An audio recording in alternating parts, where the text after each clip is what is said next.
And we're live. Speaking to the mic. Back with another episode. Back like we never left. Two dreadheads. In a pod episode. I think this might be 8 or 9. I think we're 9. I think so. I think 9. Episode 9. Tough. We're almost to 10 of these things.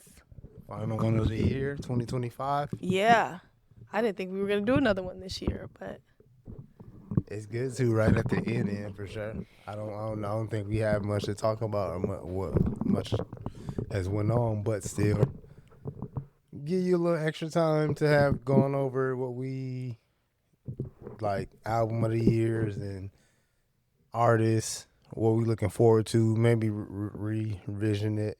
And we got late droppers. Yeah, I wasn't expecting that. No. I definitely, because we talked about that on the last episode, and I was like, nah, niggas gonna let Wale have it. But no. Short 3-day notice from 21 Savage. I think it came from a tweet, I believe. You're saying that's why he dropped?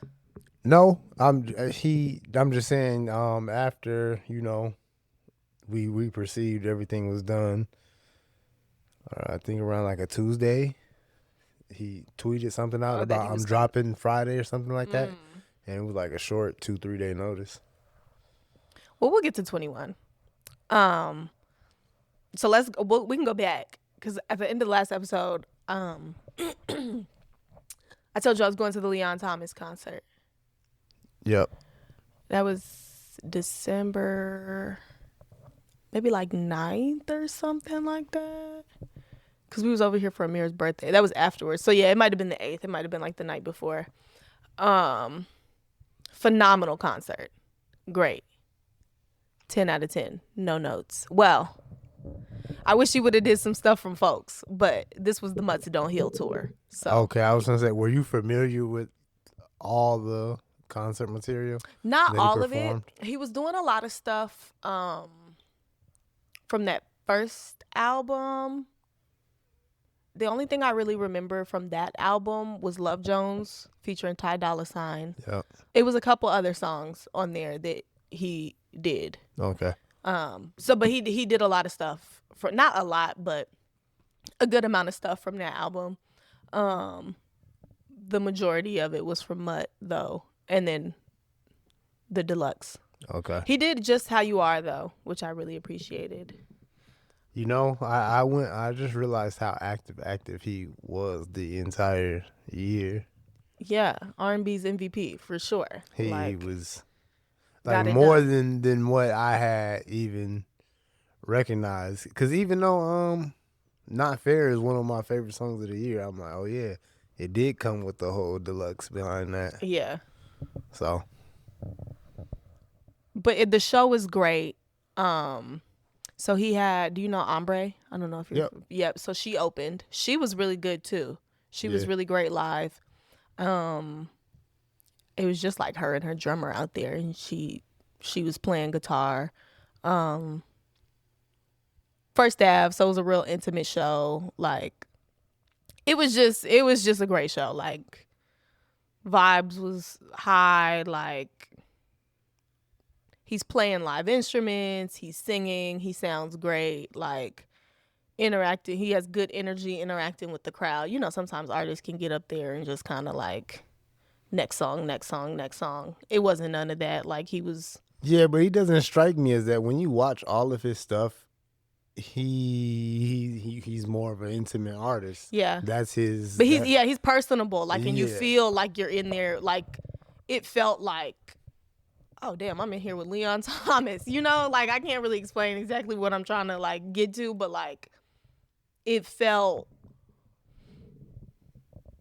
And it could just be the venue setting, you know what I mean, that contributes to it, but it felt more of, like, a special, intimate show, especially where he's at, like, now. Like, he's, nominated for however many Grammys. Like, I'm like, I'll never have this opportunity again. But the thing is, he's been here for a while. He's seasoned, like... Absolutely. He's seasoned in the industry. Yeah. So Yeah, which is part, he's cut from a cloth. He comes from a time when you really get up there and perform. People done paid their money, you give them a show. You know what I mean? But like with his background, like you said, like being in the industry, he was on Broadway. So he's a real artist in that respect, respects the audience, respects the craft, comes out, wants to put on a great show. I think it all plays a part. So yeah, this not what you're telling me isn't striking me as like, yeah, I'm not surprised by what I'm hearing. Yeah, no, he's cut from that cloth, and it was a great show. Like I had a great time. Music was phenomenal. Vibes was immaculate. Was there anybody else a part of the show? No, just those two. Him and Ombre. But Leon has absolutely been on fire. I just realized he was in both my both my posts for the music that I was listening to. Oh, your raps. Your like rap. My personal this is what I felt like I was playing, and this is what I love this year. He was in my 2024 one, and he's in my 2025 one as well. So yeah, I mean, he was definitely one of my top played artists of the year. It was great to like end the year going to see him live. What I think I didn't realize was and I seen the collaboration early on with Ty Dolla $ign. I didn't realize like Ty was the one who signed him. Really? He has multiple collabs with Ty Dolla $ign. I didn't want to run off on a tangent really quick, but Love Jones has been in my rotation like the last week and a half, like consistently, just like it's just repeating. Yeah, I didn't know that. I found that out. I watched Ty on R&B Money, and he was talking about signing him, and I was like, wow, that makes a lot of sense now. Yeah, because obviously Ty is cut from that cloth. You know what I mean? He's playing all the instruments, giving a great live show. A lot of writing behind the scenes. Yeah, handing niggas the sauce. So it makes sense that he would sign someone like that. He recognized the talent. Yeah, and that makes sense.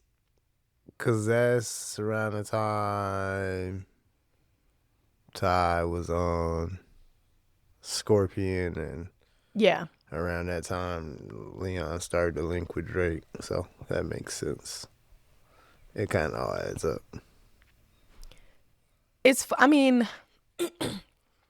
I guess it's kind of interesting to me that like Ty, it took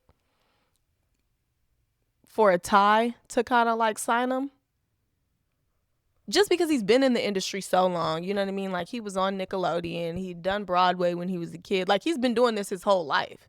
You know what I mean? So it's interesting that it takes like another artist to be like, hey, this nigga should be bigger. Like, it's not about what we think it's about. So I found out he did the vocals for the New Edition movie. He was singing Bobby Brown's part. Really? Yeah. So he's just doing a lot of behind the scenes work. Yeah. So everybody. But that's what I'm saying. Like, why does it take? It's just interesting to me that it would take for Ty Dolla $ign to be like, so I'm finna sign him, I guess, because y'all tripping. I would just think like, especially, being around Ariana Grande, like working with her, writing for her behind the scenes, like why?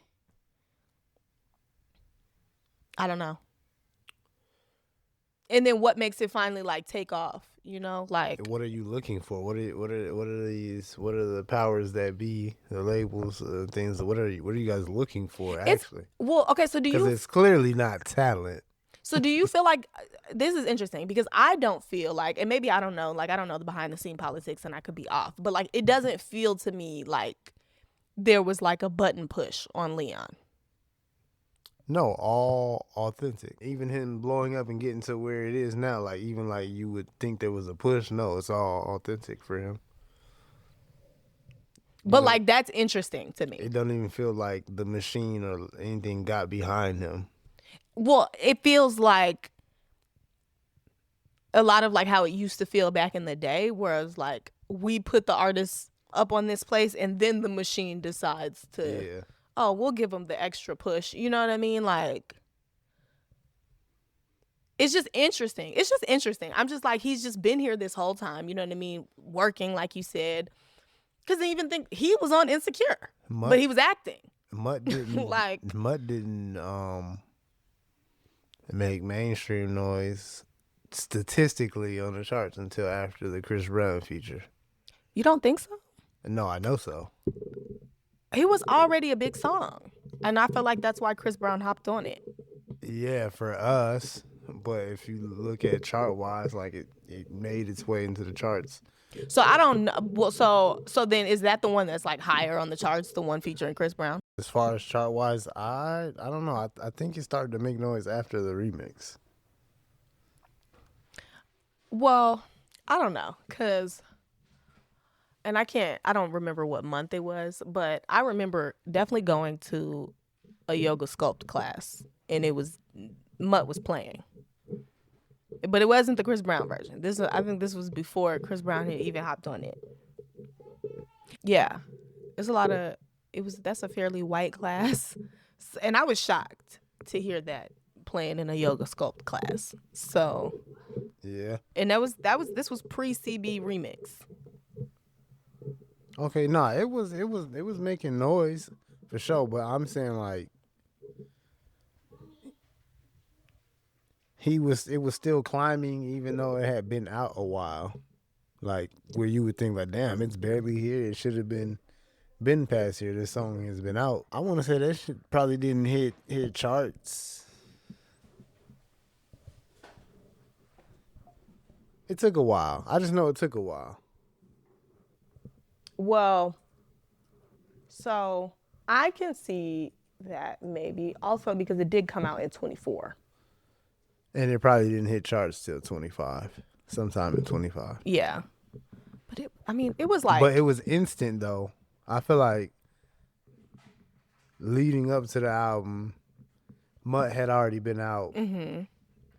It was, that's what I'm saying. It had been out for a while before it even made its way to debut on the charts, period.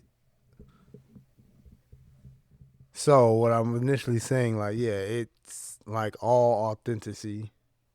The people playing it, the people pushing it. So it was like, you guys can't ignore this. People are really, really here for this. Yeah.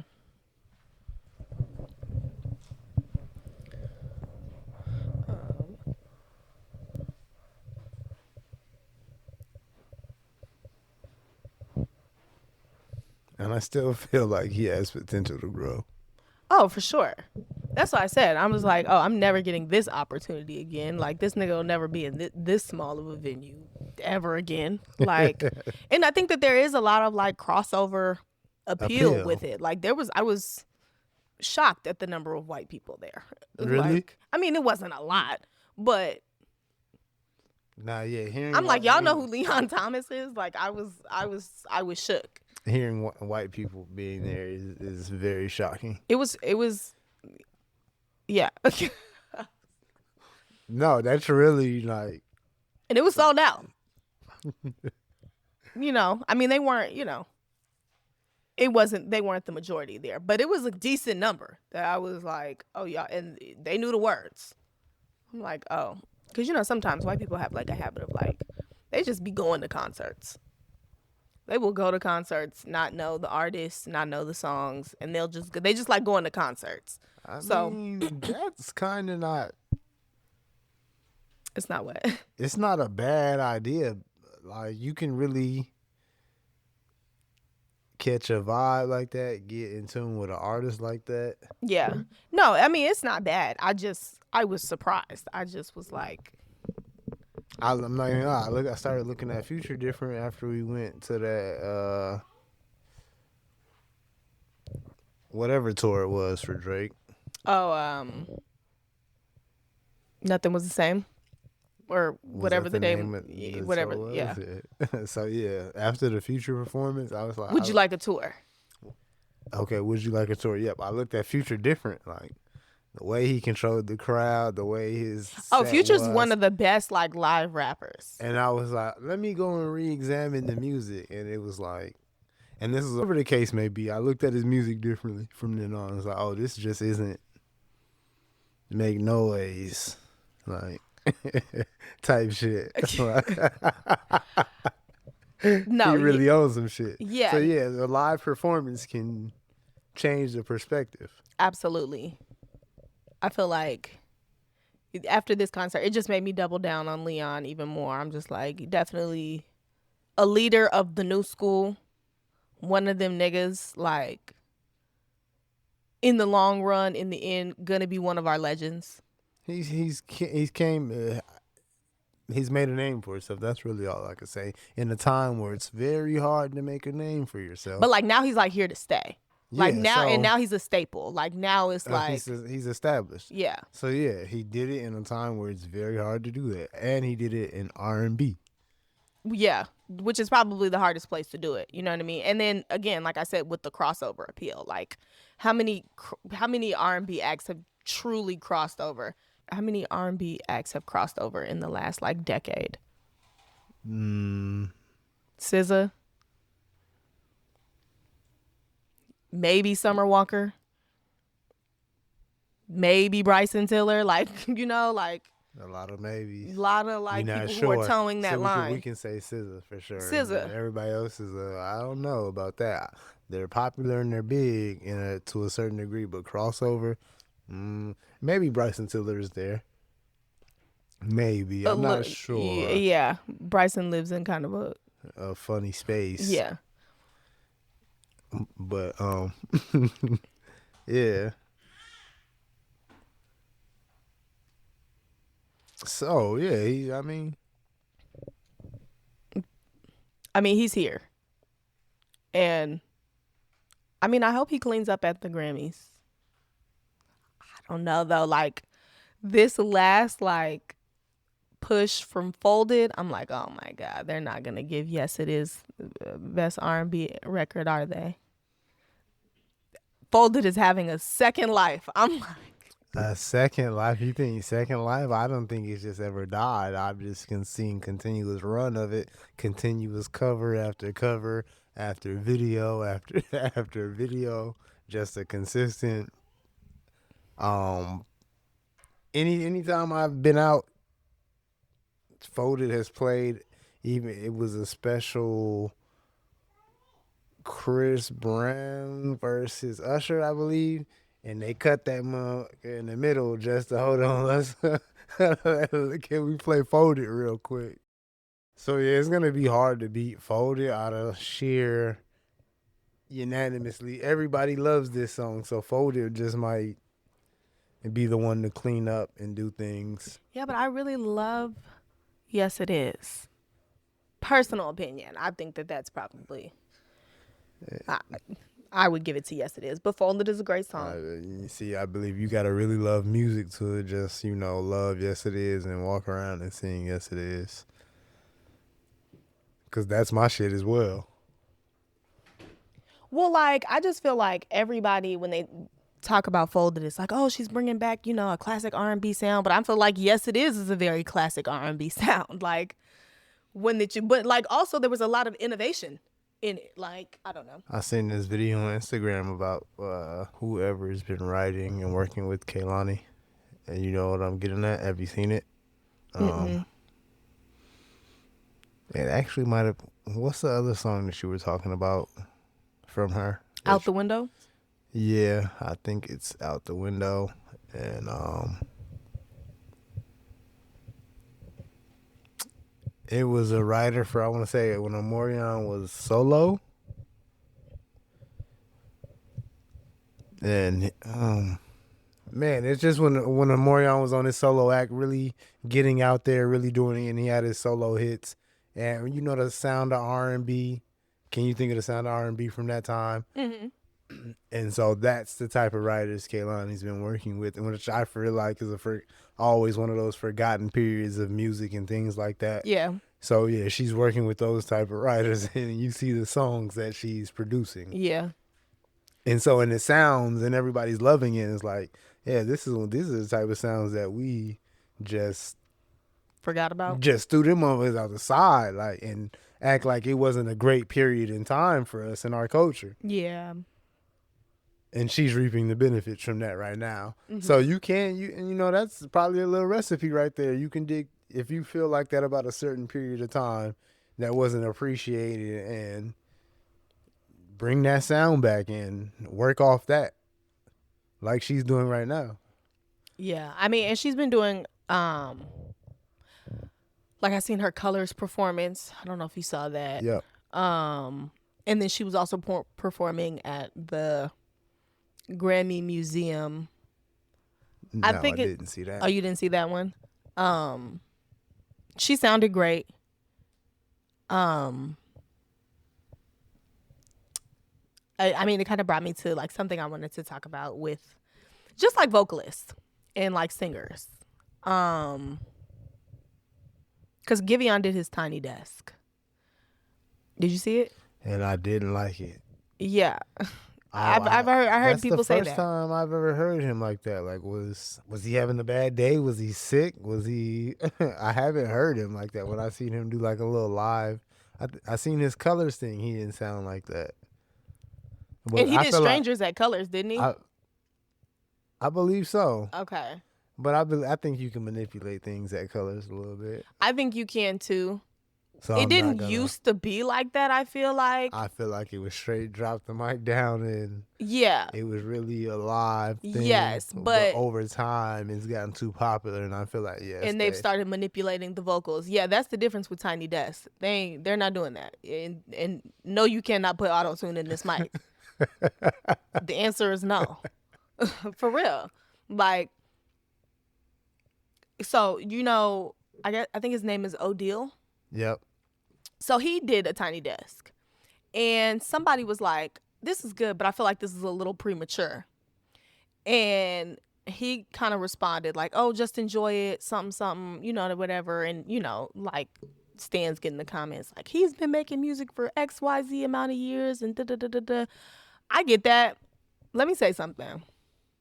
That Tiny Desk might be one of the most important of your career. Right now in this era, for sure. So you're not. No, Odile, you've been on my radar for probably like 6-7 months, maybe max. Yeah, this year for sure was the first time I'd heard of him. I want to say top of the year sometime. I feel like I heard of something with him and Summer Walker. If this isn't 2025, it's sometime 2024. I know the song you're talking about. Yeah. So yeah, you've been on my radar, not a very long time, and I'm searching high and low. So yes, that's a valid comment to say about Tiny Desk. You gotta have something to offer the Tiny Desk. Like, are you going up there singing new songs people don't know?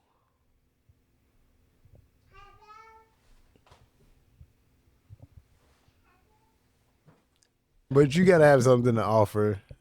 Come to Tiny Desk and have something to offer. If nobody knows your music, I can't. Or it needs to be very good. Like, I feel like, also that's not like, as Tiny Desk has grown, I feel like they do, open it up to a lot more artists. I did kind of like, I'm not gonna lie, like I'm gonna just be honest. Like I did like when it was bigger artists or more established artists who have a bigger catalog. And it also felt like, because I'm not going to say that, because there's been artists who are bigger now who went earlier in their career. Like Summer Walker went pretty early. But Ari Lennox went pretty early too. But she was coming right off of Shea Butter Baby, and she also had Put Out. So I was very familiar with when they came through the doors. They came through the door swinging. Oh, not to single him out, but Odile didn't come through the door swinging. Right. So it's a difference. Like, yeah, you can get up there with some fresh, hot shit that everybody's playing and everybody knows right now. You got Odile, you got a little buzz. You got the joint with Summer Walker. You got a joint with Leon Thomas, who's obviously hot right now. You featured on Wale's album, one of the hottest things out right now. Cool. But that's not coming through the door swinging. They got classics. They got projects that's like, oh shit, they got to follow up with something because they just delivered something crazy. That's not the boat you're in. So people should feel like that because they value Tiny Desk. Yeah. And like I said, like that Tiny Desk performance is one of the most important of your career. Like, because it's really where you can give a legendary performance. T-Pain's Tiny Desk is legendary. It's one of the top 10 ever just because it kind of almost made Tiny Desk what it is a little bit. Exactly. People are checking for Tiny Desk. And there's always that crowd of people that want 90s R&B back. So there's just real R&B lovers, people that love vocalists that are checking for things like R&B Money, Colors, Tiny Desk. Mm-hmm. So yeah, you got to get up. You got to come through with talent. You know, being a cool name ain't gonna get you to satisfy the crowd that's watching that. You can't go to places where people are checking for talent and get mad that you don't get a good reaction from those people. I mean, I don't think he didn't get a good reaction. I mean, there were comments again, like about his vocals, but like I said, that's one of the most important performances of your career. So like, you need to try your damnedest to be on that day, for real. Like, you're in a vocalist territory. you're in a vocalist crowd. Like, we're here to hear you really get your shit off and perform. It's no auto-tune in this. We're not putting auto-tune on the mic. You have to stand here and sing. And then it makes it worse when they don't know your songs as well. So that's a... Well, you think that makes it worse? Oh, hell yeah. Why? You not giving me a good vocal performance and I don't know what the hell you're singing? Like, it doesn't sound good and I don't know this song? Well, okay, so, but a Tiny Desk could, a Tiny Desk could be your introduction to an artist. I don't think it's a good introduction to an artist, but I don't know that knowing the songs is a fair... It's a good critique because, okay, you don't sound good and I don't know the song. That's not a good combination. Well, I'm saying, okay, two of those together are bad, but... I'm going to assume most people watching Tiny Desk don't know Odell. I'm just being honest. Yeah. So that makes it worse.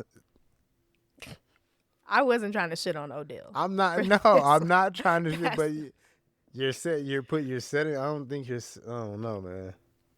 And then to, I don't know, actually speak back to the fan that critiqued it. What was the actual response? He said this was good. This was like good, but this was premature.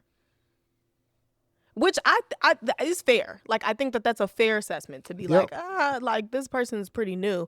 Only because it's like, and I'm pretty sure people do repeat Tiny Desk, but not that often do artists it would do really more than be one. Like a one time or deal for real. So that's why it's like better to, if you have a big catalog and songs to choose from, right? Because you can also, I feel like Tiny Desk is like a great place to do like a cool B-side that, like, you know, a lot of your, you know, top fans really love, you know what I mean? And like experiment with it there. I'm losing my point. It's escaping me. I mean, I'm more so just a stressor of the vocal performance at Tiny Desk. Like, you need to be on because that mic is on. It's on. Like, I didn't think, okay, because I don't know because I think Givon is a good singer.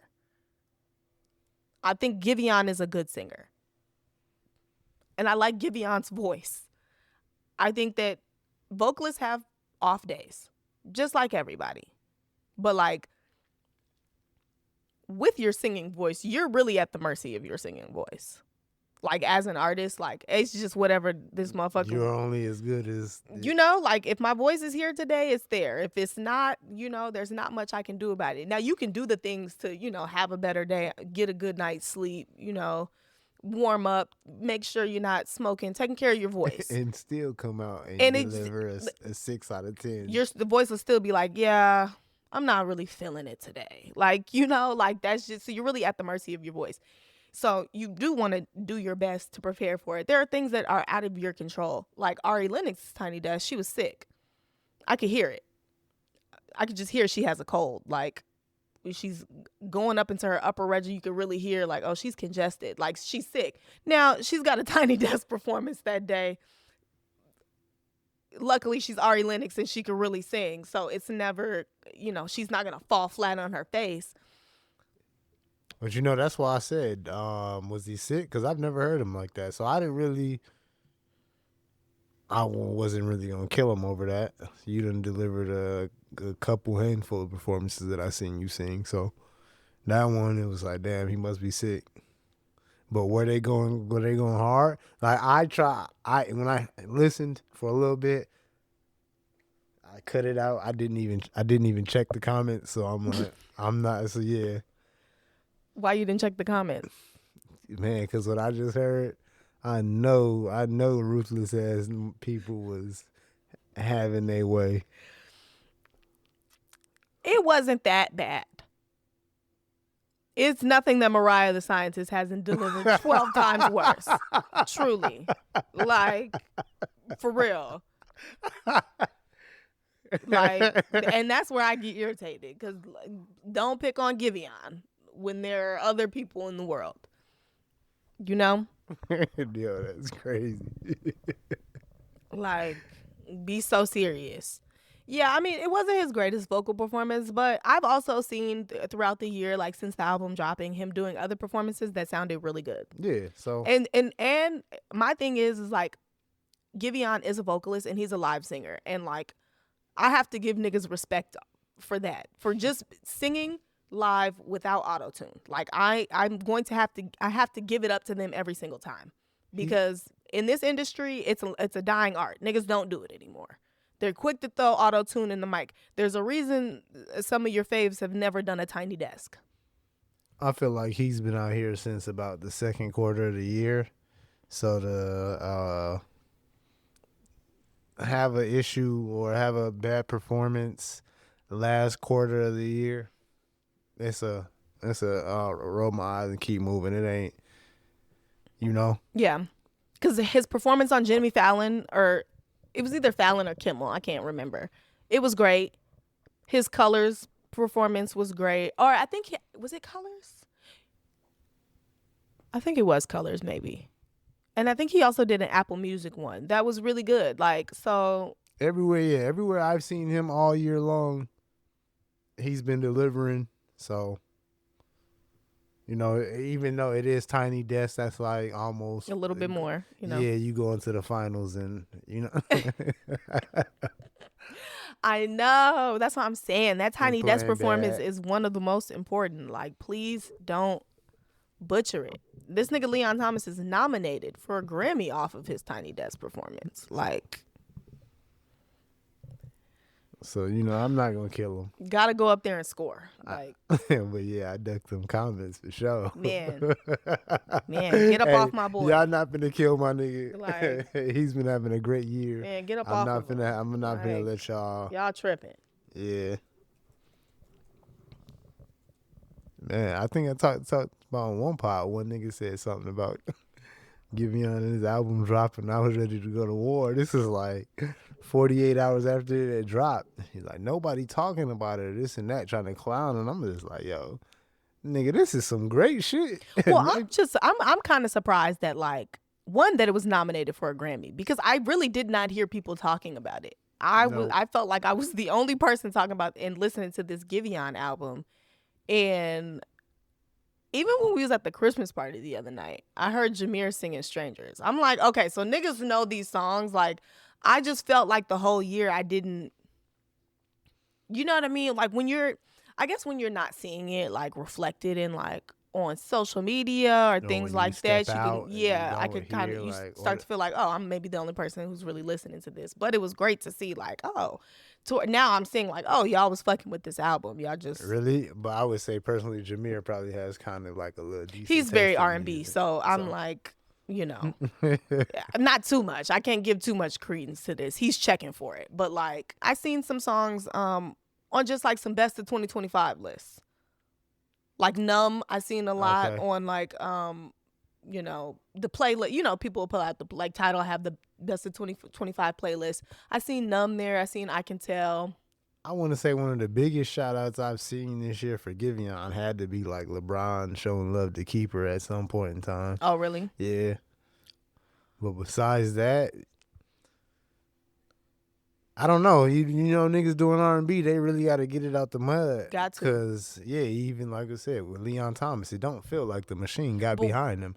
It don't feel like the machine got behind Givon. I think performances really help though. Like but they do help they're them. they're actually more necessary than like for a rapper. You know what I mean? I feel For like sure. for a rapper, you could just put the song out there, it'll kind of move around on its own and do what it do. But for like the singers, you really got to you got to go out there and perform it, like, and connect with people. So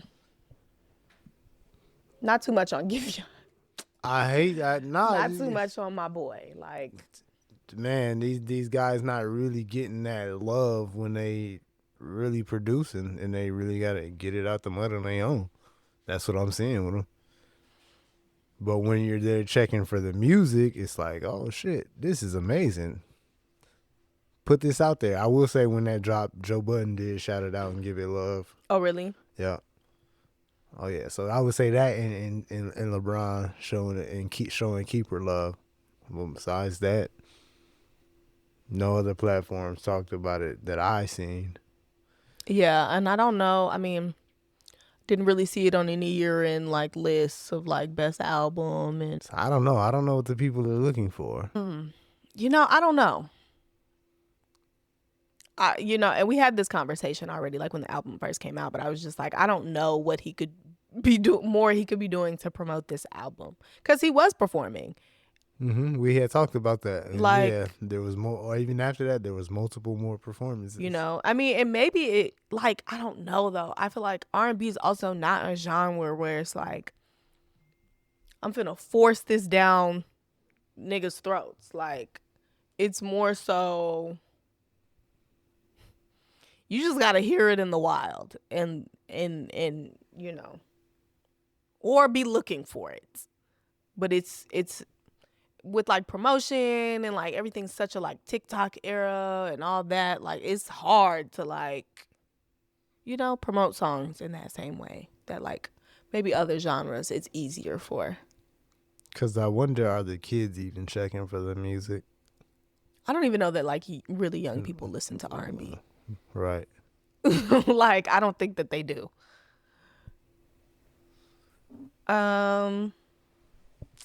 Let's see. You want to talk about 21?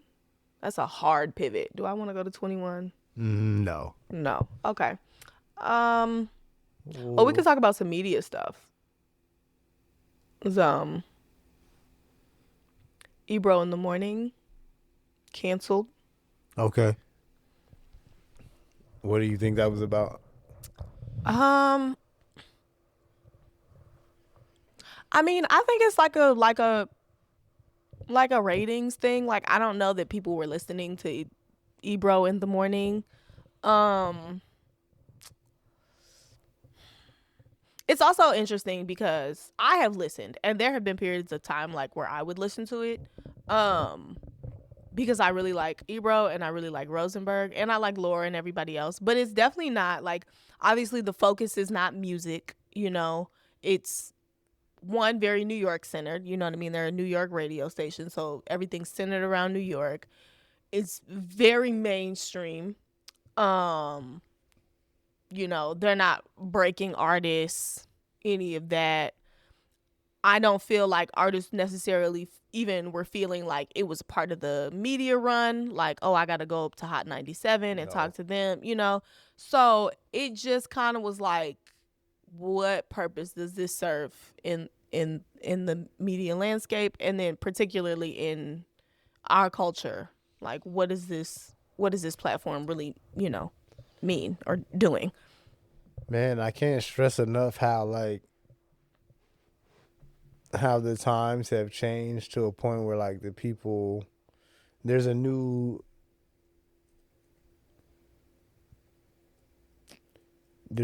age group or generation or whatever the case may be that you have to catch their attention. Everything that was here before or the old, it doesn't move them. So I don't know. It's like that for a lot of everything. How every industry feels deadish a little bit. Mm-hmm. So I think that's the case. That's what plays into the part of you know, them moving on from Ebro and Rosenberg and them, and maybe gonna try to go a way of getting fresh blood in there. Maybe. Did you see the new cast? No, I thought it was Flex. No. So my understanding, so they got a new crew, and this team is in Atlanta. Okay. So I don't really know exactly where they're going with this, and I just seen like a video of them that was on my timeline after like they were announced, like because they showed a picture of them, like the new Hot 97 morning whatever, and then it was these three people. I can't think of their names. And then I had like, they're like new. Like, yeah, you know, I mean, I'm not familiar with them. Like, and see, like, yeah, that just what I just said. Like, I just feel like, yeah, you're just gonna try to get new faces, fresh blood in there, and build up, and then over time, the people coming up in that area that time, this is who you're familiar with, and it's gonna go or grow from there. So you think it's just like some new blood type? Yeah, some new rebuild, trying to recapture attention and I don't know, but what they had in there, this is too old, I would say. And I think a lot of places and things are gonna just new blood everything. I mean, you have to, like, It's to that point in time. Yeah, no, and that's really the zeitgeist that we're living in. You know what I mean? Where it's just like the old way of doing things is just not. It's just it has to, like, it should have phased out by now. But for the things that we're not willing to phase out, now we just have to pull the plug on it. Like, Yeah, and I've been stressing how that's been what should have been happening since COVID or returning from COVID. So everybody's fighting that, and it's just you look crazy fighting it now because it's dead. A lot of things are dead. Yeah, it's funny because I was having this conversation about work with DJ, and like just complaining to him about my supervisors and shit. Like, they don't want to do this shit this way. Like, it's, you know what I mean, yada yada yada. And he was like, honestly, like, you gotta just show old niggas they can't hoop no more. And that's true. Gotta AI them for your survival. Like, listen, you don't got it no more. That's true. And I'm taking it now. Like, and that is sort of the time that we're living in. Like, because the old guard has shown that they're not going to relinquish. They're not going to just gracefully hand off power. And on them, they come from a different time as well. Like, they were the start of a newer period of time. Absolutely. So yeah, they're gonna do things a little different than the people that came before them and handed things off gracefully. And it's like they feel like, no, we still have the ability, the wherewithal to still carry and do things. And it's nah, you gotta pass it off before you get way too old. So, and that's what be fucking shit up. You know, pass things off at a graceful period of time. You're still trying to ride things out, and it's like you're cutting over into what we got going on. Yeah, like, you know, or where we're trying to take it. Yeah, like, so. I mean, yeah, that's just where we are. And like, I mean, again, I don't even know. I don't want to say that radio is irrelevant, but I mean, obviously there are podcasts now, and people are, you know, things are just changing. So I know you've seen the deal with like Netflix getting like the Joe Budden podcast and Rory and Maul and the Breakfast Club. They're going to be streaming on there. Did you see that? No. Really? Yeah. So Netflix, I guess they're going to have like a podcast division department. On Netflix? Yes. And so you're going to be able to stream, like I said, the Joe Budden network. Line of podcasts or just all podcast? A lot of podcasts. A lot of podcasts. So I think that they got all the Black Effect ones, I want to say, and the Breakfast Club. So you'll be able to get the Breakfast Club on Netflix. Netflix is trying to become TV, period. So annoying.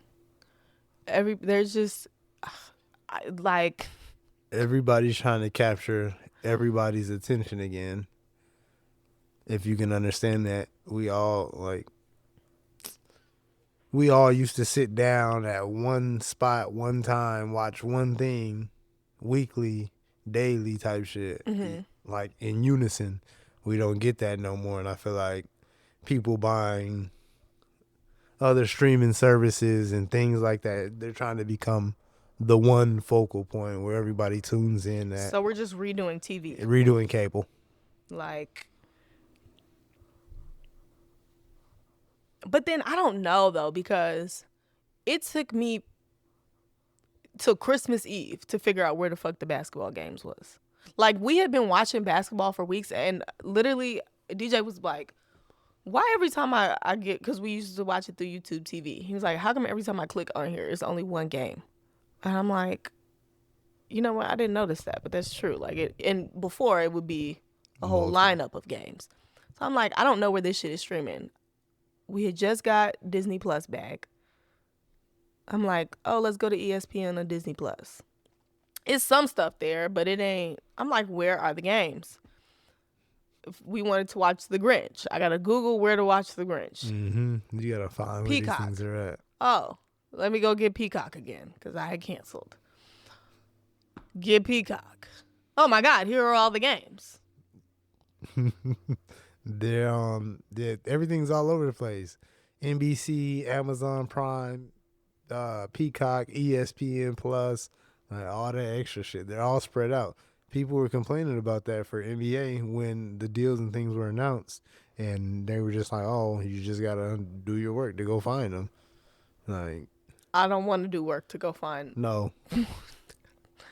Like, what? No. I should be able to turn on the TV, see a list of channels, go to the channel that I need to go to. Like, I was watching a game on my computer, streaming it, and the motherfucker was like, "Oh, we'll commercial break on Peacock." I'm like, on Peacock?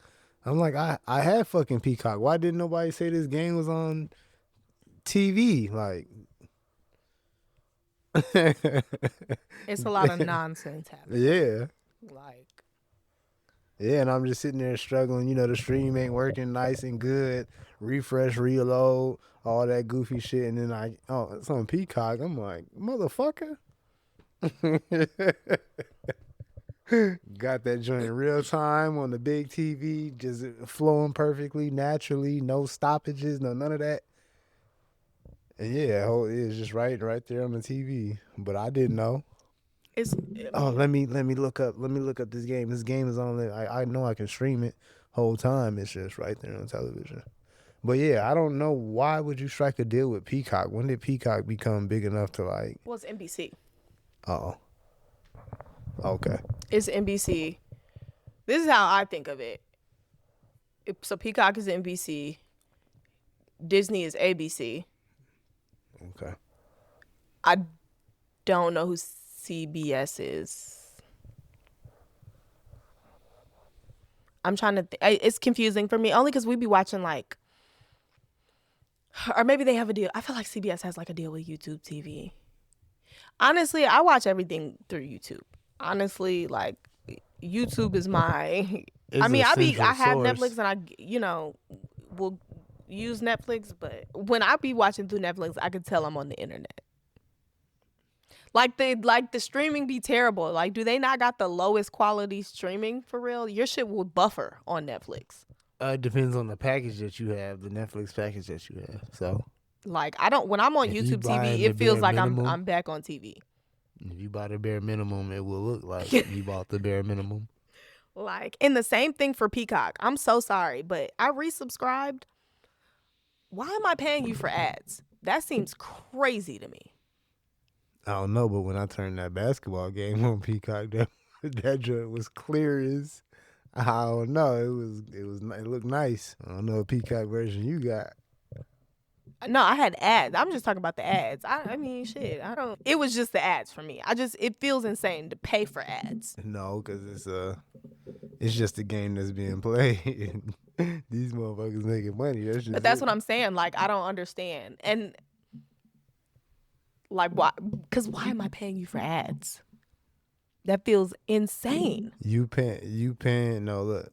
Because YouTube, I paid them to not show me ads. Snickers is paying YouTube to show ads. You paying YouTube not to show you the Snickers know. ads. Like that's a racket. Game. The middleman, YouTube cashing out. It's craziness. So I'm like, do I need to upgrade my Peacock package? Like, I'm already paying you. Like, now I'm paying you not to see ads. Oh my God! Like, this is ridiculous. It's a wicked game. It's a racket. It's never gonna end because if I'm YouTube, yeah, you damn right. If I'm Peacock, you motherfucking right. Take this a minute and 36-second bullshit ad. I know you don't want to keep. Oh man, but the YouTube ads, egregious. You can't watch nothing on YouTube. Man, I'll get to going in on YouTube. Okay, so YouTube ads are outrageous. Pick a video, 45 seconds or less. There might be one good moment where you can get like a good minute, 36 seconds, 2 minutes maybe of watching something. No ad, but the ads are egregious. I tried to go on a run of watching Joe Budden podcast, and the amount of ads was nasty. I mean, just nasty. And I think I tuned in to LeBron and Steve Nash podcast. That was even worse. Man, I don't even want to talk about it. It's nasty. No, I've had videos like that of. I can't even lock in on the video. Yeah, no, I watch like. Because by the time I get settled, it's an ad. It's another ad just pops up. It's nasty work. I know. It's really, really bad. And it wasn't always like that, man. Rest in peace to the times on YouTube where you can watch a YouTube video. Honestly, just play all the ads at the beginning. For me personally, don't put no ad in the middle of my video. Don't cut into my shit. Don't. That's nuts. Don't. It kills the. I don't know. I can't. It takes me out of it. Yeah, and I would just like to. Man, they had a good portion in the whatever it is, and now I'm seeing a podcast if you're gonna have an ad in the middle of the video, I prefer it to like be the person that I'm watching or whatever. They can do an advert real quick. Not somebody selling you on how to sell things on Amazon. Yeah, they'll definitely do a drop shipping ad in the middle of anything that I'm watching, which is really disrespectful. The most random motherfucker you ever seen. That's hilarious. Nah, that it'd be outrageous. Man, just the ad. I have so many that I can go over. I've heard so many.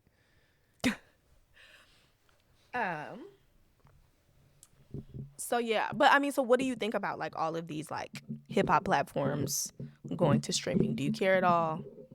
You think it's just the way of the world now, or like what? I think it's just the way of the world, and they're trying to just get a bag. So, and they're trying to get centralized into everybody's like central attention. They know Netflix is one of those. Like everybody taps in to Netflix. Oh, did you guys, a lot of conversation throughout the years, something that popped on Netflix. It was a top 10. So it's a central spot. So having my podcast there to boost my ratings and numbers and things like that. I mean, I'm a central part of whatever era we are in, I guess, or trying to be. You can find me here directly and right on Netflix. Well, yeah, I mean, I guess, so it makes sense in terms of the way that media has changed. Where it gets weird, I would say, is, okay, so for podcasts, I listen to podcasts. Like, I really listen to podcasts. But you don't watch them? No. Yeah, I know. And even if I do watch them, I'm listening. I'm not sitting there. I'm not sitting down and watching it. Like, it's just, and I don't know anybody who watches a podcast. So I don't know. I mean, I guess, yeah, and that might be the start of people really doing that. Maybe there's people that do it, but get you a face to a voice. Like, I know some radio names and hosts and things like that, but if I cross paths with those people, I wouldn't know. So maybe it's, I don't know, maybe a way to get your face out there. Because I seen they started doing commercials for the Joe Budden podcast. oh, really? Yeah, like on real live TV, just about the podcast, and it turned into a commercial. Oh, I haven't seen those. So that's along the lines of trying to get your face out there and be more. Interesting times we're living in. Very. I mean, because also, so did you see, so when Netflix, they're obtaining the Breakfast Club, Charlemagne re-upped his deal for like $200 million. I seen $200 million. Yeah, that's an NBA contract.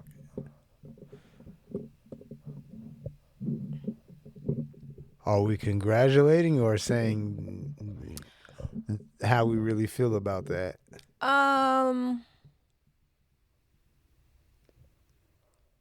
I don't know. And that's my thing, like, with the Joe Budden podcast. Like, and I don't know the specifics of these deals. Like, they are what they are. I would hope and pray you're not, I don't think Joe Budden is signing away his intellectual property. Like, I think he knows enough to not do that.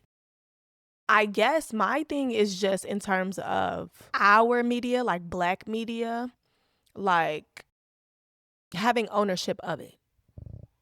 You know what I mean? Like, why are we always caving to a white corporation or, allowing ourselves to be?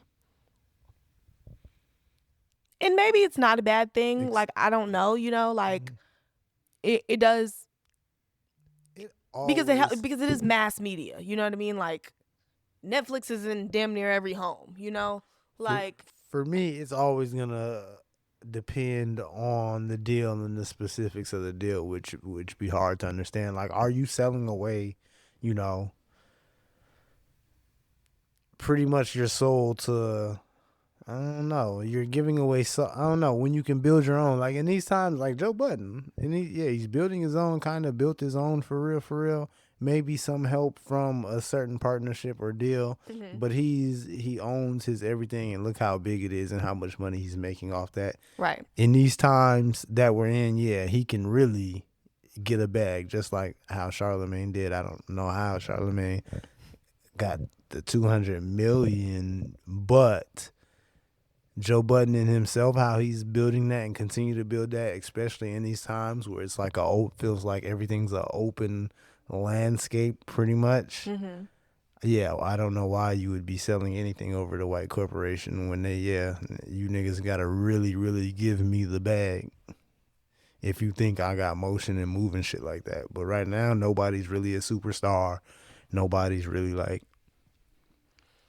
celebrity and really talented and amazing and making some shit shift and shake. So, well, it's also the fact that it's like, now, I mean, essentially they've bought the two biggest media brands in hip hop, like in hip hop media, which would be Joe Budden and the Breakfast Club. Yep. And we also just got rid of old Hot 97. Now, Ebro did speak to that a little bit, like in saying that, like, he felt like he got fired because he fancies himself a rebel rouser and I'ma keep it real and fuck the corporation, fuck the government, He doesn't really give me that. Yeah, I mean, I don't know that that's, yeah.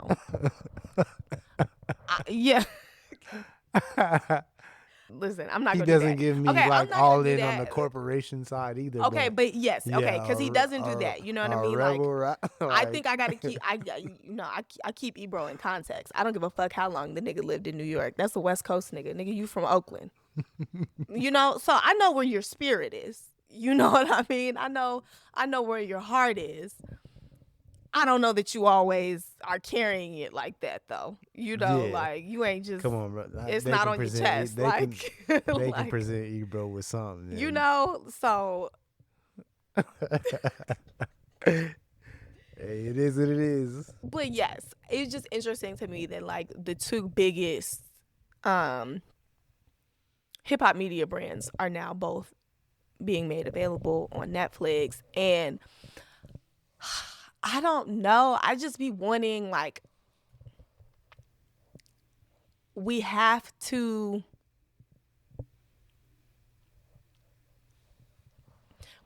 get one institution. I'm not going to say one because we have an institution, but we have to, well, no, we have to get one media institution that is just ours and owned by us and is not for sale. And it's like, yeah, you can help me build this thing, but like selling it over or anything like that, having other people control it, nah. And maybe this is a temporary thing, you know what I mean? Maybe. That's how all Joe deals seem to be. Right. But I'm just saying, like, in the building of our own media institution, you know? And I think there's maybe a certain crowd of people who feel like, well, we just don't have the numbers, you know? And, like, we're only 13% of the population and yada, yada, yada. For me, it's not about that. Like, I think it's fine to just have an institution that caters to the 13%. Yeah, and understand there though, then that, and with that, that's your strength there and your might weakness. And there might be a cap ceiling on that for what you can and can't do, or amount of money that you can get off of it, and be fine with that because you're gonna make a good amount of money because there is gonna be non-black people that come and fuck with your shit. Yeah. So there isn't a cap, but there kind of is. But you just got to be fine with knowing that. Do you want to appeal to mass white median people, or do you know what I mean? Are you fine with your people just fucking with your shit? I don't understand why people don't be fine with that. Maybe that's my personal appeal because I'm not looking to appeal to everybody. I'm looking to appeal to my people. Right. So I guess, you know, some people grow and live a life of, I don't know, they be everybody. Like, yeah, no, niggas be like, the world is just so big. Like, there's just so many people. And it's like, okay. But my people are the source. Like, where it's at. It is what it is. Like, I don't know. I think that, like, we have to reckon with, like, our feelings towards enoughness. And, like, what is enough? When are you big enough? When are you rich enough? When is it good enough? Like, when is enough enough? Because if your people champion and you not good enough, then ain't nothing going to be good enough because... Well, kind of like one of the central things, and I don't want to, like, nerd out, but, like, there's, like, a philosophy to capitalism that, like, growth is infinite. That's, like, a core tenet to, like, at least American capitalism. Like, growth is infinite. You could just grow forever. You can always just keep growing. And I just feel like that's so not true. That's not true. Like, that means you're going to have to connect with... There's everybody in the world is going to fuck with your shit, love your shit, boost your shit. And that's not realistic. It's just not. And that's for everything. Every product, every whatever, infinite growth. Like, yeah, people are just going to have to see your shit and just continue. Well, because there's also a point in which when the audience becomes so big and you're catering to so many different people, you know, we know that the authenticity starts to trickle away. Mm-hmm. You know, you start to compromise on the art for real. And the things that made it in the first place. You know, like, I don't listen to, I mean, I watch, like, clips of the Joe Budden podcast, but, like, I'm not trying to, like, harp on the past, but it'll never be what it was when it was Joe, Rory, Mal, Parks getting it out of a basement. Nope. You know, like, and it grew to be something different. So it's not even you want to say the same thing. It's not. So. And it's a whole different iteration. And, you know, happy for his success. Like, you know, is growing, you know, but it'll never be, that is still probably like peak podcasting in terms of what you're putting out into the culture and what it's doing and how it's making waves.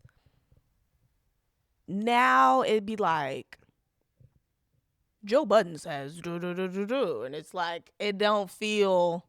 It's not the same. It's not the same. But yeah, there's no infinite growth, cause yeah, everybody would have.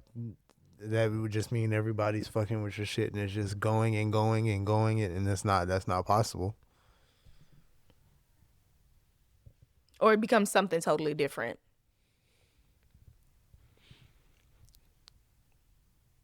You know, and now it's not even what it was. So. Man, because we don't ever see nothing or anyone being a Michael Jackson ever again. So infinite growth. I don't know. I would infinite growth is Michael Jackson.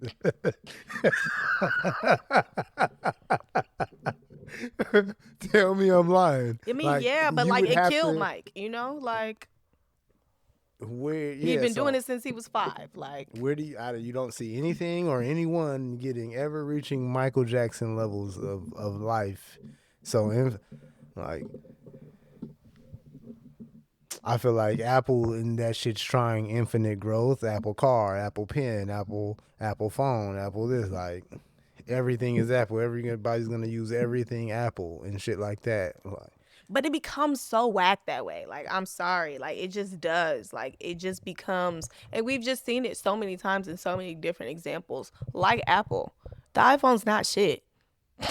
Like, it's really whack technology. I seen a recording video off of another phone. It was an Android. I was like, wait, it looks like that? I'm like, that's 1,000 times better than what's on my iPhone. This looks like this is a video off a real professional photographer walking around with you type ordeal. Like, my iPhone ain't giving me that. Yeah. So I was like, yeah, this not peak anything. But yeah, you know, they just want to stack it on and more and more and more. Apple pencil sharpener, like Apple everything. Like, think about like 2008. Like, do I want to go 08? Yeah, we'll go 08. 08, 09, like, it was actually fly. Yeah. Like, an iPod looked cool.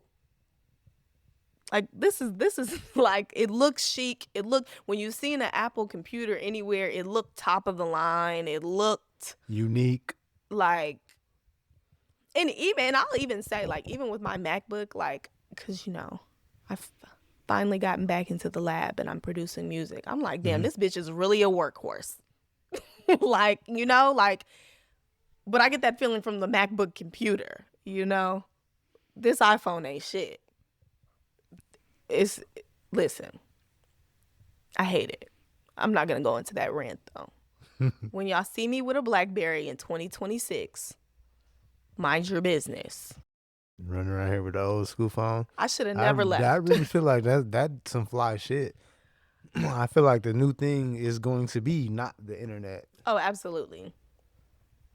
Like, not to be ultra techie. Oh, yeah, no.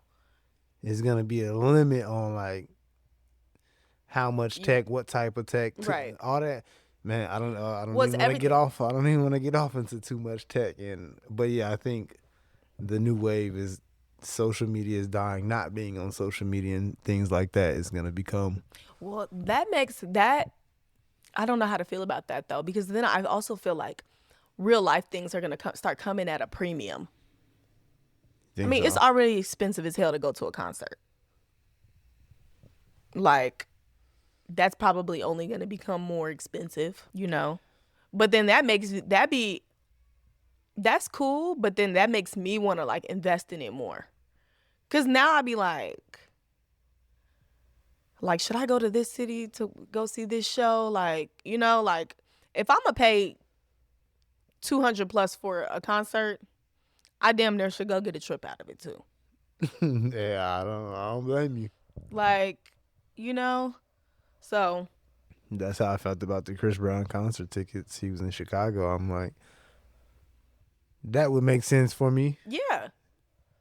But just a straight show coming out of $350, $400, Like, hold on.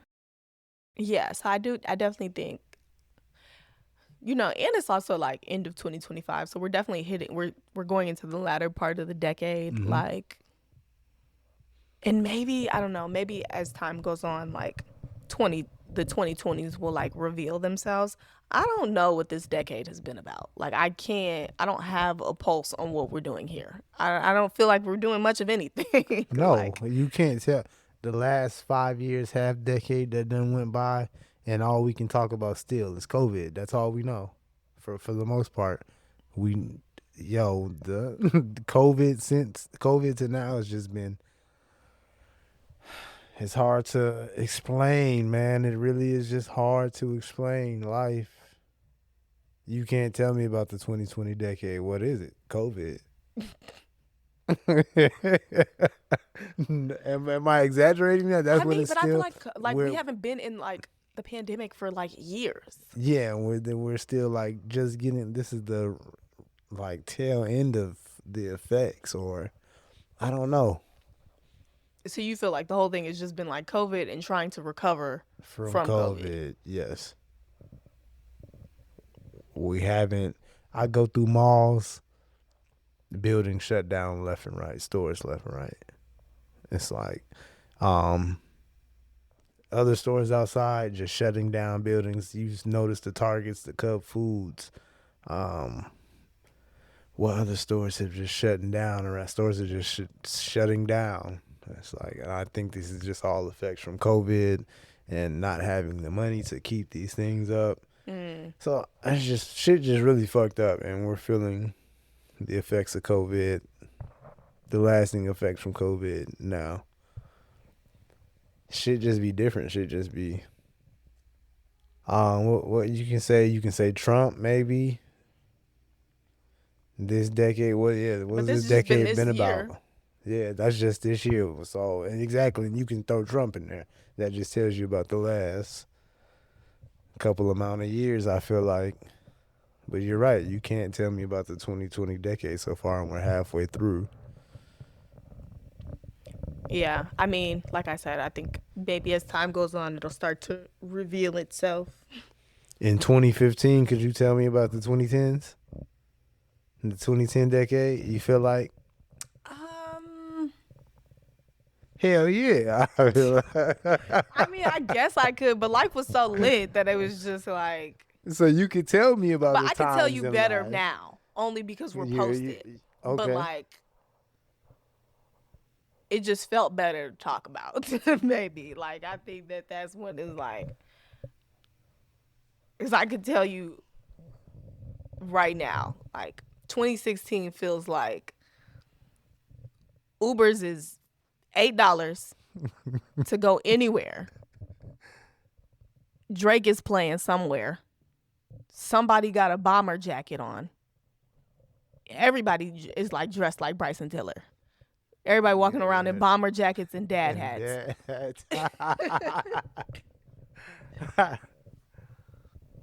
Like, and Rihanna and Beyonce are the leaders of the free world.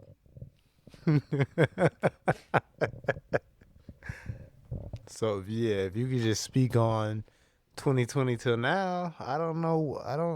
Man, COVID would be the main thing I can mention that everybody would agree on. So yeah, that's a real nice thing to point out about not being able to like tell you about the 2010 so far. Or maybe I don't like what I would have to say about the 2020s so far. Well, since we're speaking of time and music, I have a list of albums that turned 10 in 2026. This year. First of all, how old were you in 2016?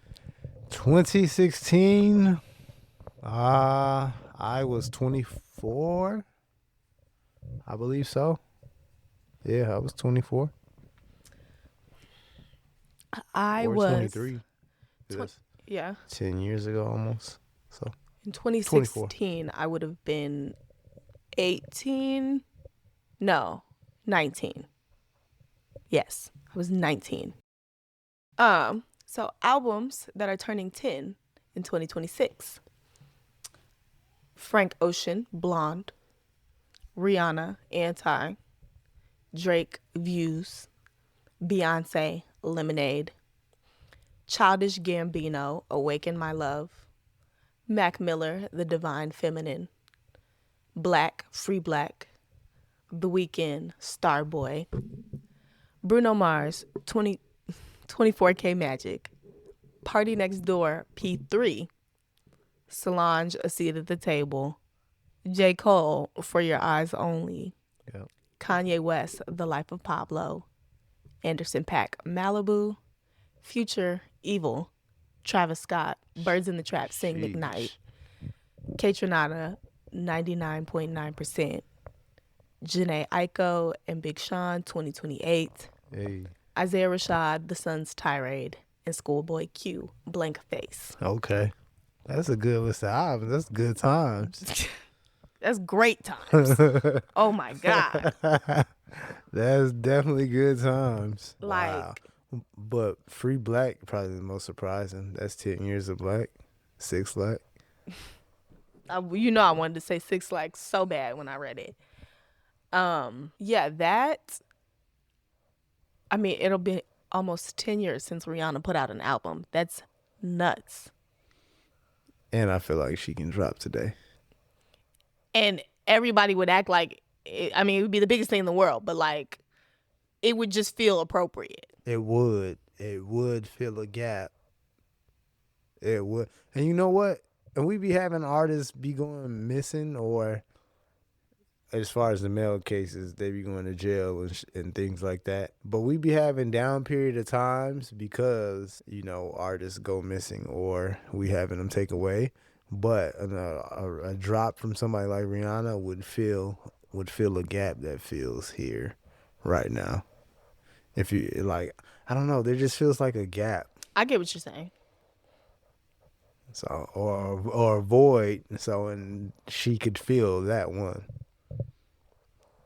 I think that, you know, that could also, that gap that you're speaking of could also be part of like the lack of defining music, I guess, you know, of the last like half decade.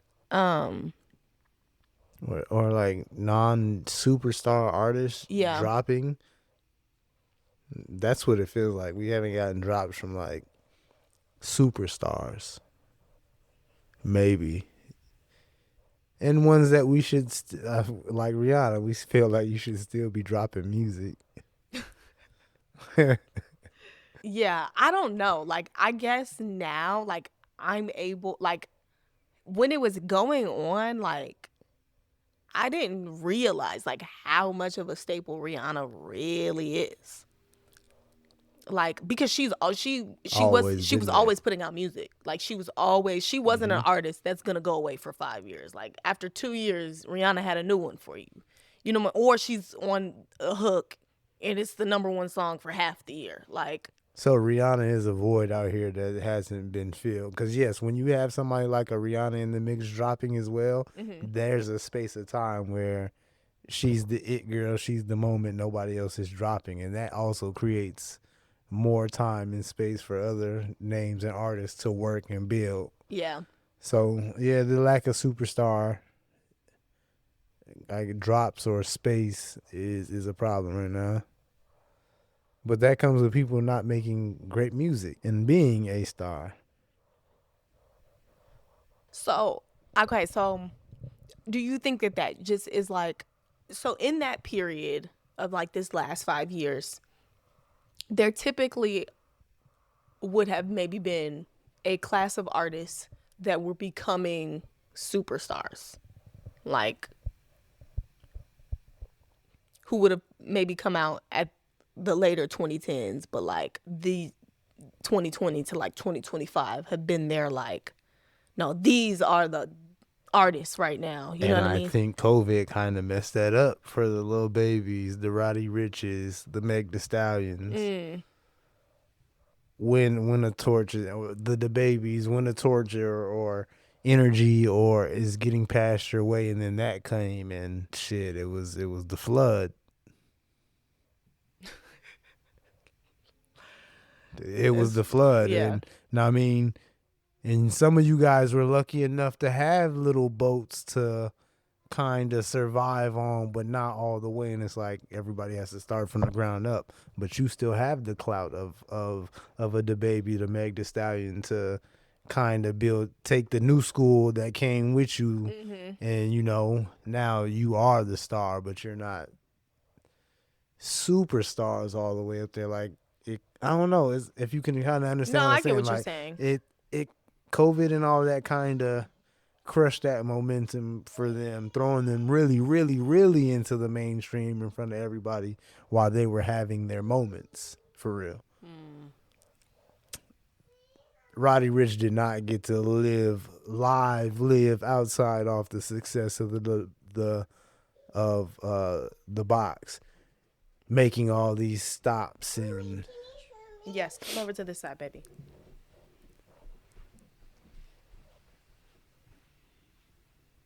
I thought you wanted my help.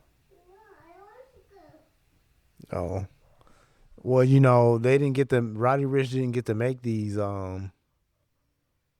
pull up to these locations and do interviews and really a Good Morning America, or just get that push after seeing all the you know, these industries are connected, and they gonna make you make the rounds and get in front of everybody in all demographics.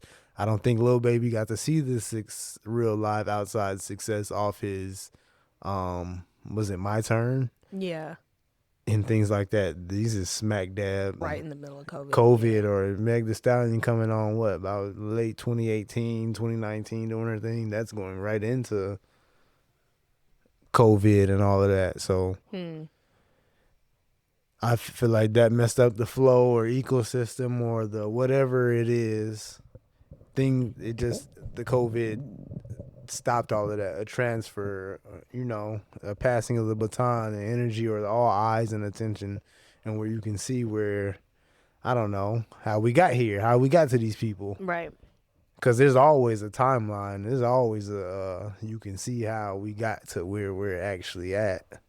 When you look about all the artists that came about and were put on in front of everybody, and this artist brought along that artist, we went from that artist to this artist, and now we have this collection of artists. How did we get here? And it could always show. Yeah. But going into COVID or past that is like a halt. Yep, chop that motherfucker. It's a void, and now everybody got to build this shit from the ground up, and that goes for every industry. And so yeah, they didn't get to superstar. Like, you give us a My Turn, look, even though Lil Baby did get like some superstar status or whatever, it just wasn't all the way there for the. I remember articles talking about Lil Baby and Roddy Ricch being leaders of the new school, like, and that went right into COVID, and that washed all that shit away. And you know what? That's so interesting that you said that, because I really had not considered that. Like, in what, like, why, not for me, of course, because I'm a dedicated Roddy Ricch fan, but like, why the tide changed on Roddy Ricch, and like, why the narrative flipped on him. He didn't get to make those rounds and be seen and be heard. You know, it's a circuit. I want to say it's a circuit. He didn't get to make that circuit run for real. Yeah. Anybody blowing up around those times or doing really well around those times, I personally believe they didn't. Everybody was inside. Concerts and everything was being shut down. No venues open. Minimal things were open. Everything wasn't being ran the same. Obviously, there were some people still outside, but business wasn't being conducted as the normal. And even if you had a business and things like that, you were trying to be one of the ones pushing for quarantining and everybody stay inside and be separated and things like that. So they weren't obviously gonna, we got Roddy Ricch coming and and lining things up like that. So, but you know, the box was still out there. His album was still well received.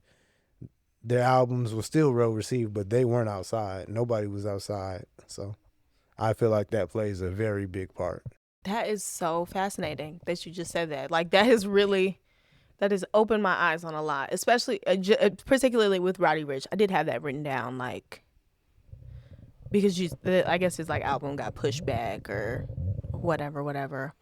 I hate to like, as someone who really likes Roddy's music, like I hate to like see him become like a meme. Like that shit is so lame to me. Like I don't like it. It just really bothers me. Like The straight flip that happened on Roddy out of nowhere. especially because he's a good artist, and I also don't think that he's like, y'all be trying to make it seem like Roddy like done fell off and he's like, this nigga's back in the trenches trying to get it. Like he just had a fucking song on a blockbuster movie. Yeah. He's featured on one of the album that's going to get a Grammy, so he might get a Grammy. Dodger Blue is a very good song. I had to go back and listen to Underdog. Is it Underdog? Yeah, it's Underdog. Yeah, that's a good song. Like, yeah, he consistently puts out good songs, I believe. Like when I think of like these last 2 years, Survivor's Remorse, 911. Yes. Like Underdog. Listen, I'm not crying for Roddy Ricch. Like Roddy's doing fine. Like and there's about 3 or 4 tracks that you can sprinkle in there that were just like dropped like singles or loosies that were solid. And so I'd be wondering like, where do you guys think the fall off was at? Y'all didn't like his follow-up album, and you didn't like that because he dropped almost a once in a lifetime debut project that he's never gonna live up to again. And again, that's where we go back into pivoting when that happens. Like, yeah, because you niggas. I don't think that so I don't want to say that he's never gonna drop anything like that again. I think that coming out with such a good album like that and off of Feed the Streets, I think that, and I still believe Roddy to be an album artist and not just a singles artist. Yes. And we got to differentiate between that two, because that's a good example of how male rap artists and female rap artists are viewed right now. Women can just drop singles galore and have shit hot and busting, and the albums won't come through nowhere near on the level of the singles, but they're not judged off the albums. The singles are busting. The males, you can give it. We know you niggas can give us good singles, nigga. You niggas are judged off your projects. Like, how is your whole body of work coming? And if it's not that, then yeah, you're. I don't know. It's. You gonna get looked at badly. You gonna be judged badly. You think so? Yeah, I think the males are judged off the bodies of work, and the females are dropping hot singles, but the bodies of work aren't that. But they're still living off the singles. Okay. And damn, and now where did I gotta swing that all the way back around to? Roddy, he's putting out a lot of good songs, and they're not necessarily super blazing hot singles, but when you see it under the body of work, you know what I mean? He's just giving you good bodies of work. I like this second album.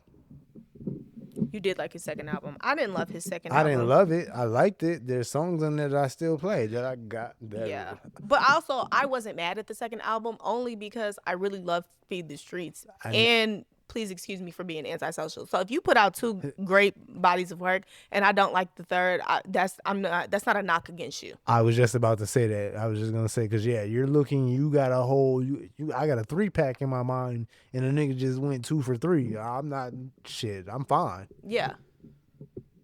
And I'm not saying the third was bad either, and it helps when the third isn't bad. It's just okay, it's good. But you just followed up. Man, listen, you stamped in my eyes, nigga. You was stamped in everybody else's eyes too, because I read with my own eyes articles of you and Lil Baby, leaders of the new school. Yeah. So that was the conversation your body of work had you in. So like I said, and, after that he earned my ear. I'm sorry, but he earned it before that. If we're gonna would feed the streets, but yeah. I don't know where niggas get the right Roddy Ricch off at. I don't know where the disconnect came in at, but I believe not circulating around this motherfucker with his debut album caused that a little bit, plays a big part. Yeah, I don't know where people get Roddy wrong. Like, and these days I feel like it's more of like, again, the meme of it all. Like, Yeah, it's cool. It's funny to make fun of Roddy Ricch. Like, you niggas are lame. Like, I don't know. Shorty was at the pop out. He had enough material to come do the pop out. Even after, excuse me, for being antisocial, whatever the name of the album is, he had singles. He had singles with Mustard. He had another one at the time. I don't want to go through it. The timelines never add up. Fine, it's doing fine. Like, it be from people that don't be paying attention, that just be running off at the mouth, and that be getting to me too. Like, and then also I believe some of that hate train you see comes from them faceless accounts, and they be pushing narratives. Little non-black people. I'm just saying little non-black people. So that be some of the chatter too, and it be like, yo, your opinions is irrelevant, but you're leading a hate train. I promise you, wouldn't be no hate train if you Scooby Doo pulled the mask off who was saying this, and you, oh nah, I'm not giving that any credence. Like, it'll change a lot. Yeah. Cause now I just want to go look up Roddy's shit and be like, see, this is the timeline. He dropped this after. He has after Please Excuse Me for Being Antisocial. He has Late at Night. Thank you. Oh my god. He has, keep going. Like I said, Survivor's Remorse. No. He has Late at Night. He has Stop Breathing. There might have been something else on that Feed the Streets 2. Or is that 3? I can't think of it. I'm so bad with titles. Whatever. Late at Night, Stop Breathing, Survivor's Remorse, 911, Underdog. In those 5 years, that's 5 songs. If I put out one good song a year, I'm doing great. Like, you know what I mean? Like, if I put out at least one, I'm doing great. Man, he's put out multiple. So I don't be, the Roddy Ricch hate don't be adding up for me, because it don't make no sense. When he dropped that big 3-pack and it was Real Talk in there, that was 2022. Like, Real Talk is my shit. What is it? Is that Feed the Streets? That's on, he dropped a 3-pack called the Big 3. Okay, that's on Stop Breathing is on there. Or no? Stop Breathing came out sometime after that, shortly after that. And Ashton Martin Truck came out after that as well. Okay. So, yeah, it's around the same period of time, 2022. Yeah, and people were talking greasy about Roddy in 2022. It's crazy. And I'm like, it's been going on for years. It's disgusting. But my thing is, I know it's fake because y'all keeping up with what this nigga's doing. Like, if he really fell off, we wouldn't be talking about him at all. If there was an actual fall off, we would not be mentioning the nigga's name. When niggas fall off, we just stop talking about him. So it's really forced. I hope he doesn't let that get to him. You know what I mean? Like, seeing that, and you know what I mean? Like, because that could obviously discourage artists. So, I hope that. Because Roddy been out here since what, about 2018? 2018, man. That's my boy. I know I was still working at the Foundry, so it had to be. Me and my roommate in 2018, well, I'm talking about, we used to be going song for song. We used to play Feed the Streets out. Like, I know the niggas live next to us. Like, these bitches can't be serious. We were dead serious. And all I know is when Roddy drop, I'm going to listen. So, niggas can say what they want. Like, that's my guy. Like, I'm a stick beside Roddy. Man, lucky I don't put together a whole playlist. Because I know when I was hearing that, I think I went on a whole Roddy Ricch trip this year or last year. Just like, whole day at work playing this shit. So if I can make it through 6 hours of playing your shit comfortably, you got some shit. And I think he'll be fine. Like in terms of like the people that fuck with him, like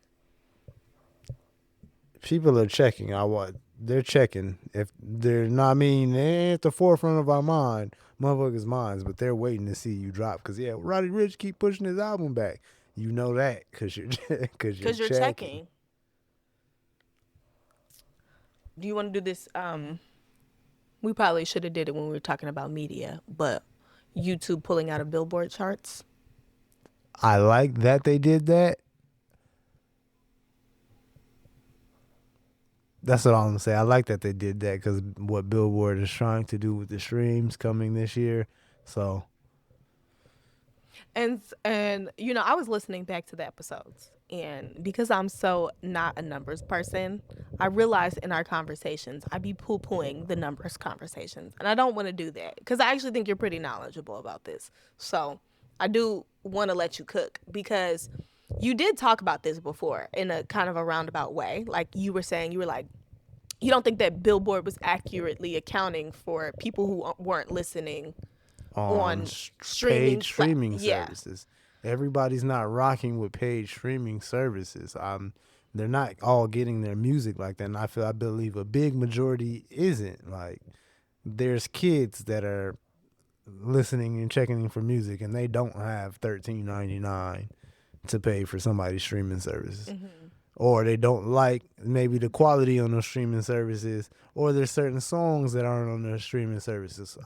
These kids come up off YouTube. If I come up off YouTube to a certain degree, these kids definitely do, and that's why NBA YoungBoy is the biggest thing on YouTube. Cause yeah, that's where these kids are playing these music at, and so yeah, YouTube you're not. I don't like what y'all got going on or y'all doing. We're gonna pull our stuff to the side. And it's gonna show a different picture. Like, well, on YouTube, this is what everybody's listening to, and you can directly see. Like, I just feel like YouTube is direct. There ain't, I don't know. There's no reason to manipulate numbers and make it look away. Like I remember earlier, I just know something was going on earlier this year, and they showed some YouTube numbers, and it was a discussion, and it was making certain artists look big. Like, what? Doechii ain't the biggest artist, this and that. And it's like, well, shit, her YouTube numbers say people are searching and playing and doing this and that. And YouTube say Meek Mill got a big fan base and people playing his music. Like, well, yeah, that sounds kind of accurate. Like, right. YouTube say NBA YoungBoy is a star. Well, yeah, that sounds kind of accurate.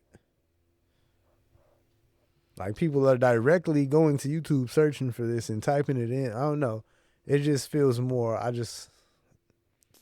like I said, I don't feel like all the YouTube views and numbers were being counted for real. I mean, well, they're claiming that it wasn't. And I could tell. Yeah. I could tell. Like when Ice Spice and Lotto dropped that video, and the video was like doing numbers, but the song nowhere on Billboard, I don't know. It's like, damn, well, this motherfucker just did hella numbers in 24 hours, and yeah, it's nothing. So it's like, yeah, I know these aren't being counted. This is over 1 million and something views in less than 24 hours. So I like whatever's going to transpire from it. I don't know exactly what's going to, but yeah, I just, the numbers aren't being counted correctly. So my question would be, in 2026 and onward, what is the utility of Billboard? I don't know. What does Billboard mean? When you know the streams and the everything is being bought, when the charts are being bought, what does that mean? Doesn't mean anything. You're just a name now, Billboard. You're veering toward like almost killing yourself off. Because I mean, we're having a conversation about institutions changing, dying, having to rebuild themselves and things like that. what utility does Billboard serve? I mean, Nicki Minaj has been trashing Billboard for a while. Nicki Minaj is a sick person. She is, but I mean, you know, she's a high-end artist. You know, they manipulate, trick, and all that other But good why stuff. does that matter? Which is why which be my conversation, like, which I don't like that I do, but why I be I know. poo-pooing the number conversation. And I'm right with you, but I be seeing them and knowing them, and yeah, I'm dead ass right with you. But then again, I feel like that shit's for business purposes. I'm trying to get brand deals and sponsorships and all this good shit, and just look at my stat right here. I'm this, I'm that. Pay me X amount of dollars. But besides that, it doesn't mean shit. And especially when you're trying to, in my case, trying to see what's real and what's not. Oh wait, this is here, this is that. Wait, this ain't making no noise. Motherfuckers ain't playing this. Motherfuckers ain't saying this the new hot song. You don't hear it on the radio. You don't step outside in a bar and hear it playing. This and that. But on Billboard, it's da da da da. It's like, huh? You trying to make it add up? Yeah, that's what I be doing. I'm trying to see the shit add up. I'm trying to make sense of everything. Yeah, I be looking at billboards and I be like, I don't know these songs. Yeah. I've never heard them. There was a time when the top 10 on Billboard, you knew all of those songs. 1,000%. I knew though. I knew exactly what song that was. Like. But you see, it goes back to, I don't know. It's just because we all used to have a same central focal point. Get our shit from the same place, same time. Now it's, I don't know, all widespread out, and that's why you can do mischief. And no, it's so widespread. You can get away and manipulate some shit, and ain't nobody gonna notice. And Travis Scott debuted at the #1 this week. Like, he debuted #1 today. Like, well, what song? What song? When did he come out with a song? No, it just dropped right now. Like, I had #1. That didn't used to happen back in the day. You can't debut at #1. Like, your album can, but your single, we ain't song? never heard this song, and yeah, this week #1. Like, wait, yeah, he just dropped some bundle shit online, and everybody bought it. So #1, like, wait, we ain't hear no music. It's craziness. So yeah, when you can manipulate the charts, you're losing less and less. You're killing yourself, Billboard. Losing credibility. Man, the niggas will throw that credibility out the window. Which is quickly. so crazy because I don't understand. Hey, listen, you gonna the credibility is all you have. That's all you have. Your name is all you got. And you gonna throw it out the window for what? What do y'all be gaining when y'all throw your credibility out the window? Because now, yeah, Billboard, you are definitely killing yourself. Same thing with Spotify. Oh, update to the charts. We got to pause them right now. 21 Savage had 37K unaccounted for pure sale albums. We got to make a pause and recount and like, oh, yeah, huh? 2 days ago, you said that nigga was minus 53. Like, but now all of a sudden. Yeah, on pace to sell 90K. Yeah, motherfucker, swipe that card and got send them bots to work. So yeah, you Billboard, you doing dirty business. I feel like fucks your name up, fucks the game up. And so yeah, now you gotta we're gonna reconfigure some things. Streaming is gonna add 1 point. It's gonna be way more, double this and that, more than radio, more than all the other shit. And yeah, you gotta fake do the numbers to make the numbers look away. Now everything's by times 3.5. Oh, so-and-so just did 300K first week. Oh, so-and-so just did 450. Like, after January 16th, niggas are it's gonna look like niggas are doing buku numbers. And yeah, The way you just did the algorithm and all that, what's weighted and counted for, you just made it to where it's gonna look like niggas are big and stars. And now the brand deals and the money and all that shit gets flowing again because you're lying behind the scenes to manufacture money and make people look like something they're not. I think that, I don't know. Like, I just have been like. And so Billboard becomes nothing in the end. Yeah. Or do we go back to, or do they go back to like just doing pure sales? Or they'll never do that. They're too entrenched in the business of it all. Yeah, because they just made radio not be weighted as much, or and physical albums not be weighted as much. Whatever they just did, it's all towards streaming and making streaming look like the streaming number is gonna look a certain way. So you got to make the others be less weighted.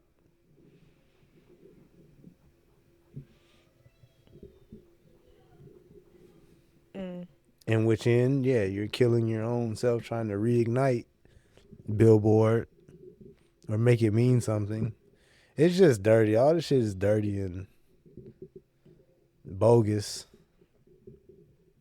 Well, and I've also, I mean, so I stream music through Tidal, but like, I feel like just like with all the media sales and all that and streaming and the internet and blah, blah, blah, blah, like real physical things do mean more. And there is starting to be a premium on it. I also be considering the fact that, like, damn, I really do not own this music, which has made me feel like, damn, I have to take my vinyl collection more serious. Like, what are the albums I need? I've been on that since I got my mines, and man, it's just going down the conversation how all the digital and all that's not good. And like you said, it's gonna be a premium on that. I picked up the Black album the other day. That motherfucker was $45.38. Yeah. Like, you want to grab you 2 vinyl records, you down there coming out $100. So how do you feel about that though? Because but I can understand it in the time of digital. Like, you don't really own that. You want to really own this physical copy, yes. And then at where we're headed, it's going to be a point in time in some basic shit, somebody's going to hoard up in a shop and you want this fork and it's going to cost you a whole lot of money. And that's just where we're headed, which is bogus, but it's better to have these physical items than just let them be in the cloud, like streaming. Like, you mean I don't have anything? No, you don't. Like, you're just, and I'm just like, it's really been a mind fuck to me. I'm like, how did we get here? I don't know. Netflix put Blockbuster out of business. Nigga, I'm renting this shit too. We got duped. They pulled the wool over our eyes for real. Pulled a fast one. Yeah, and we're here. We got in bed and we're here. Because how do you reverse it? You got to try to make everything physical again. Or physical, like we said, physical stuff comes at a premium. Now, this vinyl, I mean, even other ones or ones that they don't make. Like, I've been trying to get Chasing Summer on vinyl for years. You get on Discogs, niggas said 300. I go check every year. They still want 300. And it's only gonna go up. It's only gonna go up. Yeah, man. We got duped for sure. And there's so many more ways that it's gonna get worse. Oh yeah, we don't make this item no more. We don't make this piece that would make that thing. So yeah, it's only going to go down that lane and get worse. But yeah, I was down bad for about a good couple of weeks. No streaming service for music. I didn't hear no music. You didn't get on YouTube? I don't know why I didn't think that. I was down bad though. Just no music, just all air and that was just like, damn, you don't own no music. Like, you don't got no Wi-Fi, none of that shit. You're cooked. And that's something to frequently converse about and think about. It's been on my mind more lately, especially like getting back into music production. Even that has changed in like the last 5 years. Well, no, the plugins. You used to just be able to buy a plugin. Like, once I bought this plugin, now I own it. now everybody wants a subscription. Mm-hmm. A paywall. Everything with a paywall. What? No, I'm not. What? I already bought it. I bought it already. But nope, you get your access restricted this month to this sound that you already It's just craziness. done purchased. Yeah, you don't got nothing. Because now I have to steal. Because now I have to steal. You don't got nothing. It's a man. Too much technology just ain't good. It's so like too digital. It just isn't good. It needs to go to a certain extent and put a cap on it. Like, all right, we're not crossing this. And because things become it'd be the convenience. Too much convenience is bad. Too much technology and too much convenience is bad for humans. You need friction. You need something there that's going to make you work a little bit. Because now when you get too much conveniences, there's no payoff. The nigga gonna or the payoff doesn't feel. The nigga gonna be too lazy to want to go to a record shop and get a vinyl and get the actual physical. That's bad. Oh, it's right here on my phone. I can just grab my phone, tap play. Yeah, but the moment you don't have it. And then now it's too hard for your ass to go out there and find it as well. Or don't know how. When shit goes bad, because everything was too convenient. And this is an important conversation too. It really is. It really is. And that's just on the mute. We're gonna keep it in thought of music, in terms of music. But that goes for everything. But yeah, it also extends to everything when in terms of music. Like, no music for like 2 weeks, so I was just down bad. and then when I tried to tap back in, everything sounded fresh and I don't know, like, oh wait, there's music out here. Like, this shit great. I would have scrounged up my little dollars. Boy, I'm gonna find that $12.99 for Tidal. For real, because if I don't have shit, I need to at least have my music. And that be really it. Feel that for way. Real. Like, it'll change everything. It'll change everything. How you looking at everything. You got that music to make you feel happy or whatever. Whatever comes forward, get the thought process going, whatever. It'll change everything for you. Music is man, you can't put a price on music.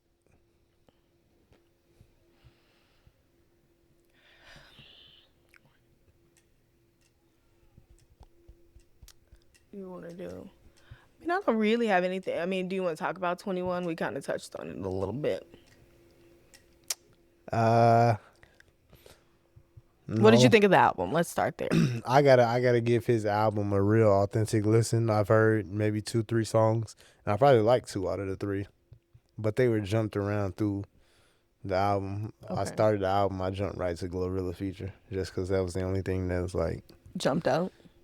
Yeah, to me that I really wanted to hear. So I fuck with Glow. So I'm not really a 21 Savage guy. I'm gonna say that. And I thought he was for sure a botter. Watching dead ass. I'm out here wondering every album 21 Savage why he's easily doing over 100K, well over 100K, not struggling to hit 100K. And do I not know who 21 Savage is out here? Like, but so I'm paying attention, and then them numbers started coming back super low to start. Oh yeah, he was one of them. He was one of them that was paying for the streams and things like that. But since it's known out here right now, he's not gonna do it. But them numbers was too low. Had to swipe that card. Because now you got 21 Savage he's having a better first week than Gunna. He finished with a better first week than Gunna. Yeah, that's... And Gunna has maybe an argument to be one of the hottest male rappers out right now. Or at least he could be the people's champ for male rappers right now, almost. Or he's the nigga's favorite Atlanta rapper right now, publicly, on the internet. So for Gunna to do less than Lil Baby and all them niggas, yeah, you niggas are botting. It's 21 Savage, you're definitely botting. There's no way around it. The Drake song came in at number 51, debuted number 51 on the Billboard. That was the highest song that Billboard debuted off your album. So for you to do better than Gunna, That's a joke. yeah. Like, the jig is up on you niggas. Y'all should be mad at Young Thug for really, really, really, really confirming it. No, be mad at Drake. Wait, why? Why would... Because this nigga took it to court. Oh, and that's just why everything... It's solidified. Now it's solidified. And then once niggas start telling, now we know. Oh, wait, we can talk about his comments about hip-hop not leveling up. Who, Young Thug? Yeah, them niggas are mad. So you want to just talk, okay, so let's just get into it. Because I wrote on here. The part of that, that all 1,000%. Gunna excelling without the ATL Drama Club, and they're mad. Like,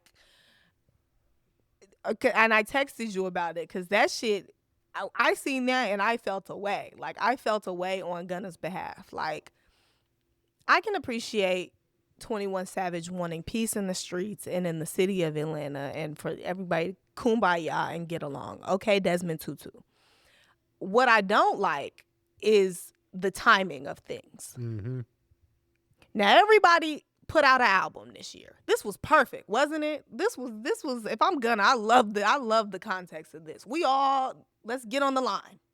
This is like a foot race. This is why I used to love track. We just finna get on this line and the gun's gonna go off and we gonna see who finished where. Everybody lined up. Everybody take your mark. Get set, go. I'm talking about lapped you niggas. Ran a full lap around these niggas. And now y'all want to piece it up.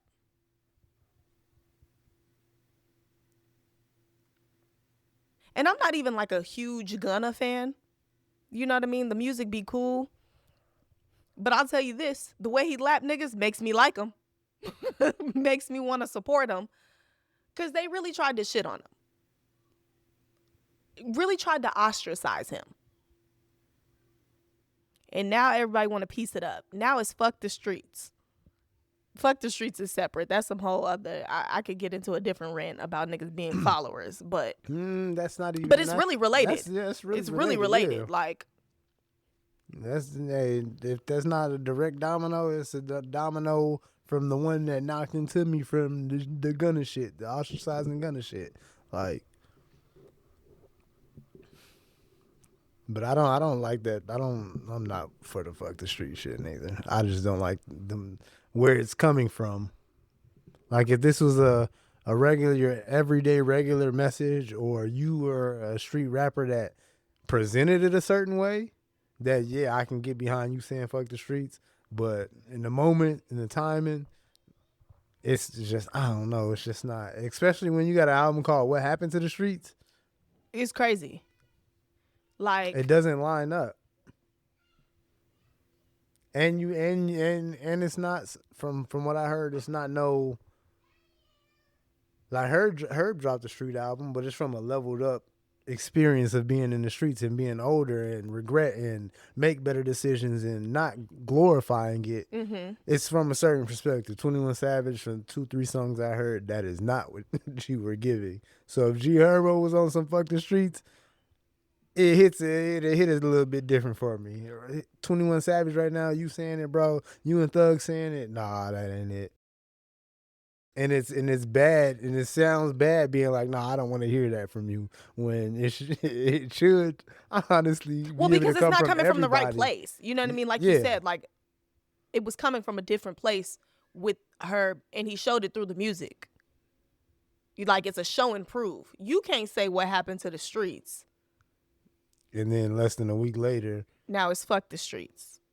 And at least there's no through line through the music. I just. to the Atlanta niggas right now, man. Like, it just is not adding up. It's just not adding up. And, like, y'all got to go back to the drawing board on it. Because what y'all going to do? They don't want to go back to the drawing board. They want to still live off a certain period of time. And it's like, we're not in that time period anymore. Then it's like all the internet of it all. Like, why are you adding these niggas on Twitter? It's so unserious. I didn't expect to see that. I'm like, oh my gosh, this nigga. Especially from niggas that claim to keep it so street. Like, man, I'm not with this internet shit. You know, y'all internet niggas. I'm not an internet nigga. Like, you niggas be doing a lot of internet shit to not be internet niggas. It's giving internet niggas. Like, it's could have fooled me. Man, them niggas down bad. But one thing that I will point out, you know, when 21 Savage, Kendrick love rapping. I don't give a fuck about rapping, and that's the problem. And so niggas like Young Thug want to say hip hop ain't leveling up because y'all motherfuckers don't give a fuck about rapping. You know, Thug, you can make a cool little song, some catchy shit, or maybe, I don't know. You know, but y'all just gotta get focused on motherfuckers gotta get focused on the craft and all that. I don't give a fuck about the rapping, That's no, I don't want to hear that. Cause yeah, why should I come out and why should I listen to some shit from somebody who don't give a fuck about rapping?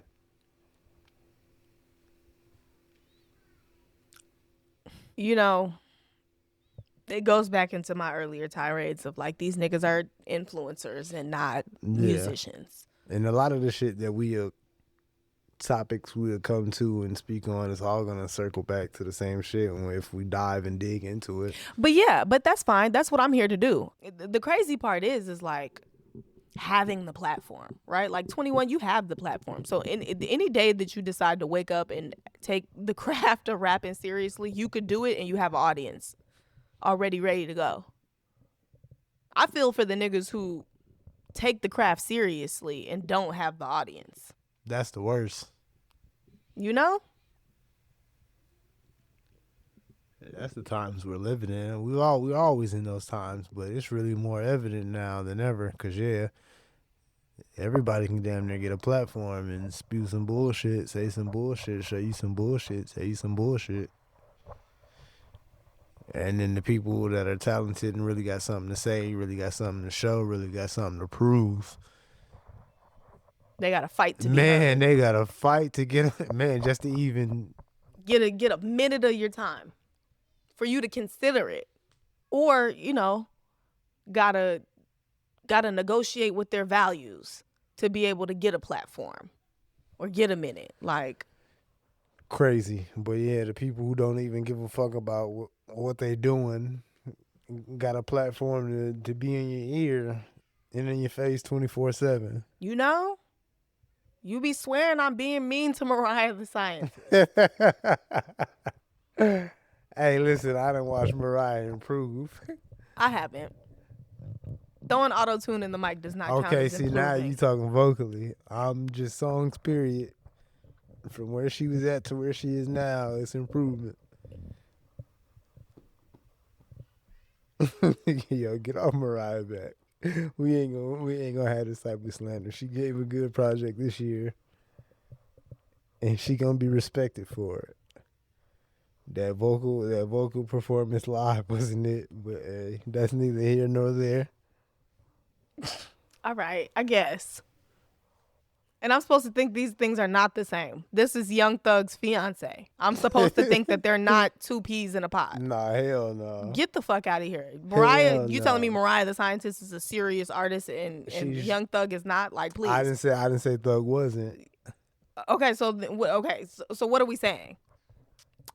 She's improving. That's all I'm saying about her.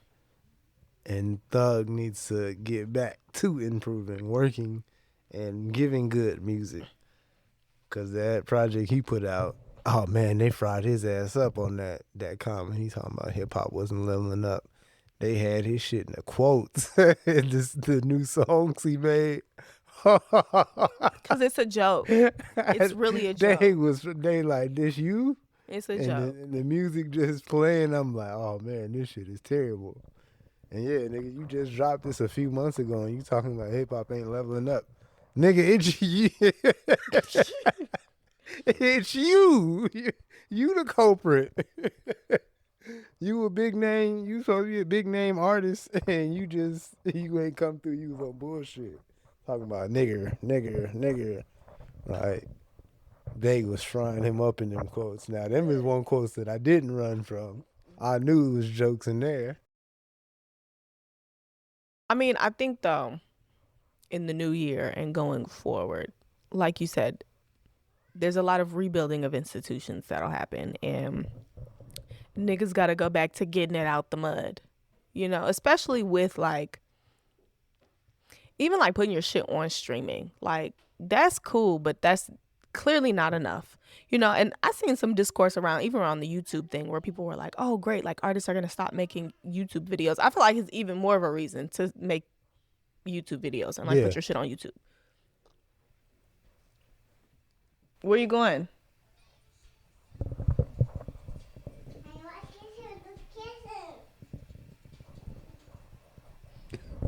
She bullies me every day. You deserve it. Every day of life. Like life come at you fast. She getting bossed around by the damn child. Whatever you want. Just don't yell at me. I can't even remember what I was saying. Yeah, I mean, I think just onward, like, I think that there is going to be, like, more of a, like, having to cater, maybe not to your, well, to your audience, but to the audience. You know what I mean? Like, these, like, I'll say, like, towards maybe the end of, like, the 2010s and even possibly, like, the first half of this decade, like, artists were starting to treat us like we was ever so grateful to fucking get to listen to their shit. Yeah, for sure. Not realizing what had taken place with COVID. And so, yeah, I told you a couple pods ago or a couple times, yeah, it's going to have to be a reality check. You niggas are going to have to build from the ground up. And at that point in time, you would notice every brand, every industry, whatever, whoever, you would notice when you really got motion and you're still a A-lister or something of that nature, and you go from there. But acting like you're the creme de la creme and things like that, that's over with. That's really over with.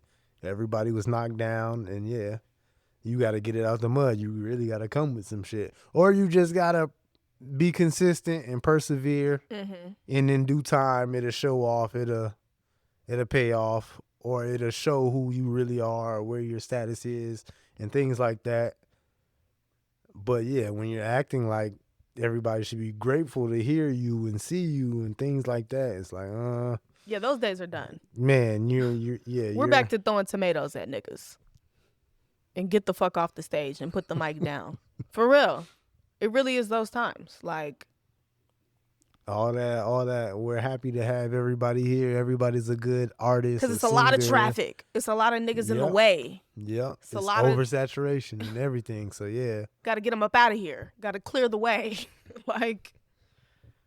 And then when that gets cleared out the way and hierarchy gets established, or the big dogs and the superstars, and everybody gets their bags and their money from the top down, and it trickle down in the order and reestablish some shit. But right now, yeah, every niggas got to get it out the mud and build up and establish yourself and separate themselves. And it has to be off talent. Yeah, the antics ain't gonna get it. Anybody can pull out their camera and act a fool. And yeah, no social media gimmicks and shit like that. That ain't gonna get it.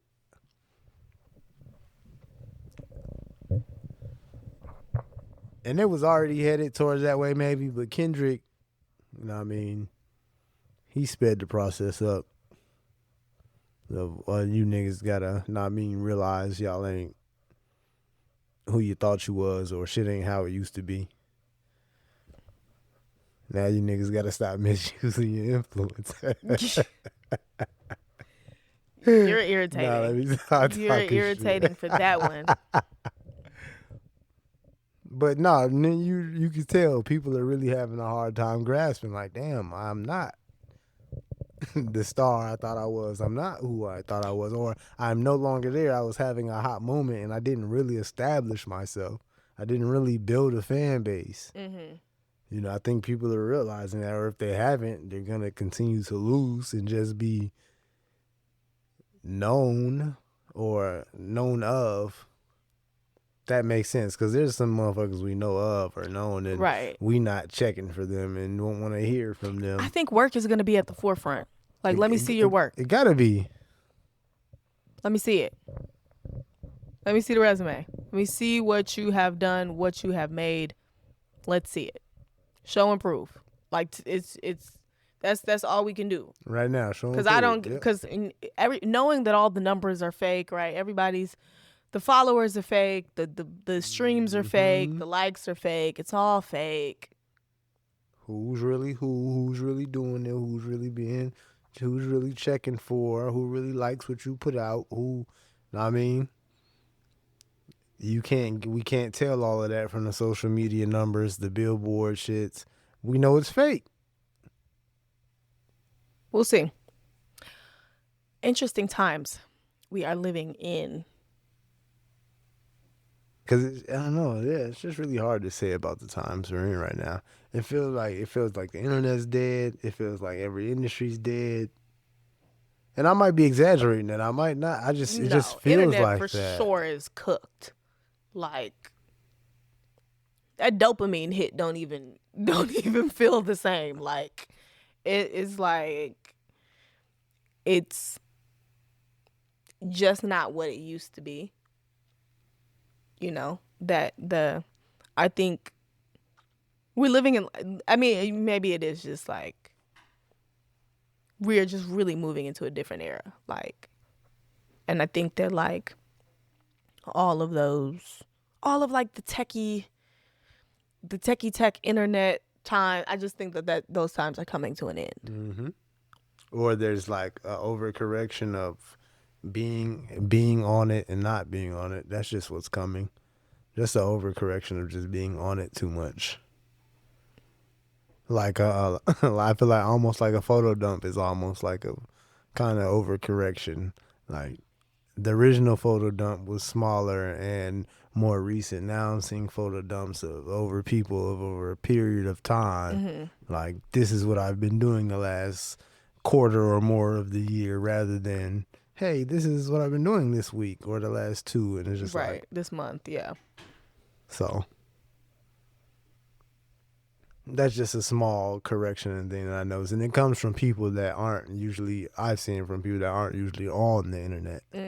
So they get that post off a lot of stuff, and then I don't see or hear from them. So maybe in another X amount of time, another long photo dump for real. Like, oh, okay. There's just always an overcorrection to everything. And the internet times are coming to an end. Which is good. It is good. It had a run. From like 2020 to 2020, like if we should say 2025, that's a run. That's 2020. 2000. Yeah. Like, that's quarter of a century? Yeah, quarter of a century run. That was the time. I don't think there was any new music that's come out. I mean, Pooh Shiesty first day out, that shit was hard. He was rapping his ass off. I didn't know he could rap like that. I wish he would have cut it a little bit shorter, but FDO. I didn't know he could rap like that. I didn't either. I was pleasantly surprised and impressed. But when you sitting in jail, you ain't got no time but to get them motherfucking bars off. Man, start rapping. I think that shit was like 5 minutes long. It didn't feel like it though. I noticed around when it got to like 3 minutes and something. I enjoyed it. But he did have, in the last 2 minutes, he did have another portion where he picked up and was going in. So, but yeah, I didn't know he could rap like that either. Does he come out and does he do something with this momentum? Because I seen him speaking on the rap game, and he's, yo, this shit really all for the taking right now. Like, it's just open, and it was, oh, I didn't even know you were paying attention to it like that. And he was just speaking on the game, and they're just like, oh, I didn't know you even had that type of mindset. Jail will change a lot of things in a nigga's heart. And the rap game was one of them for it. He stopped playing around. But I did what he was saying. I felt like, oh yeah, no, you could come out and make noise and be the guy right now. Yeah, and it is. I mean, especially for a new voice. Like, that's how niggas do it. Lil Baby came out and got out of prison, and all I hear is "That's my dog" on the radio, and up from there. And now a household staple name. It's like, yeah, you were fresh out of jail. You wasn't around none of this shit, hearing, seeing none of this shit. And you come out on a different vibe. Like you fresh, just fresh. No influence of none of this shit out here. And it's like, yeah, I'm on my whole, I'm literally the nigga that just started this wave. So that's how it be. And I fuck with that too. Well, I want to see what he ends up making, because I was pleasantly surprised. I mean, I liked Get It Back in Blood, but that was like the only song that I knew from him. Yeah, he had another one too. When he was on his initial come out and all that shit, I wasn't really rocking with it or liking it for the most part. He was hella ignorant. It was very ignorant. It was very ignorant. Like maximum levels ignorant. Like, all right, it won't work. It wasn't my cup of tea. And that nigga videos that he was going to jail for, he was wilding, like real ignorance. Like, with a name and all. What you mean? Like really known as Pooh Shiesty and got a song or two out. And yeah, drive by and shooting on camera, like, wilding. Like, damn. A fool. Hey, well, let's really just hope he's not about to blow this second chance. I pray he doesn't. I pray that he takes this new opportunity and has learned his lesson and maximizes it and lives up to his highest potential, because clearly you're very influential. He was in the middle of like bidding wars and all that shit when he went to jail. Like he didn't sign a deal? No signing, no money.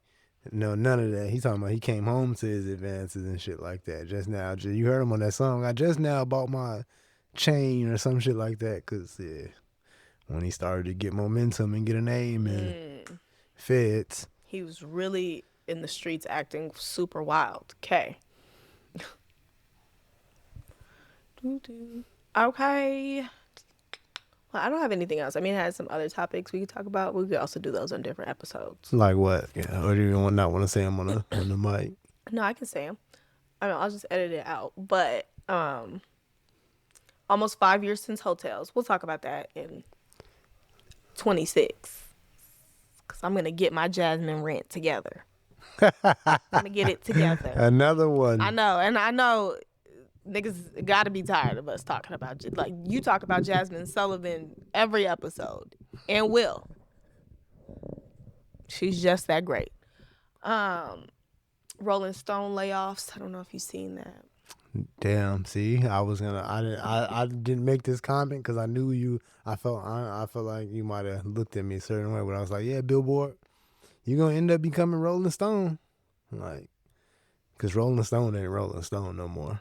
You don't think so? I mean, I think that they definitely had. I was thinking when they bought Vibe that they had an opportunity to like revamp the brand, but I guess they decided that that's not for them or something. I don't know. I mean, a lot of industries are experiencing layoffs, but I feel like Rolling Stone at some point, I don't know when it fell off, but it ain't Rolling Stone no more. And yeah, Billboard, you're headed down that path is what I really wanted to say. Like, I don't know. It's hard to explain these antiquated publications and things like that. Like, they just have not moved forward well. I don't know where the fall off happened with some of these places and things. Like, where did the Rolling Stone fall off at and become irrelevant? Well, I mean, I think that they struggled in the print. Their were prime print. was print, and so we moved into the digital era. But I was in Barnes and Noble's having a ball looking at like Time magazines. Like, oh man, I gotta start collecting these Time magazines. Like, these are the perfect things to collect. So yeah, I'm definitely gonna get the Ebony magazine coffee table book. Like, so it still has a place, but again, like I said, some of these places and things have to be consistent and persevere. Yeah. I mean, I think that they have to still be around, but No, unfortunately, for sure. they're experiencing layoffs right now. I mean, and I don't know. I don't know. It's just weird because also a lot of places like print publications have like moved to fully digital.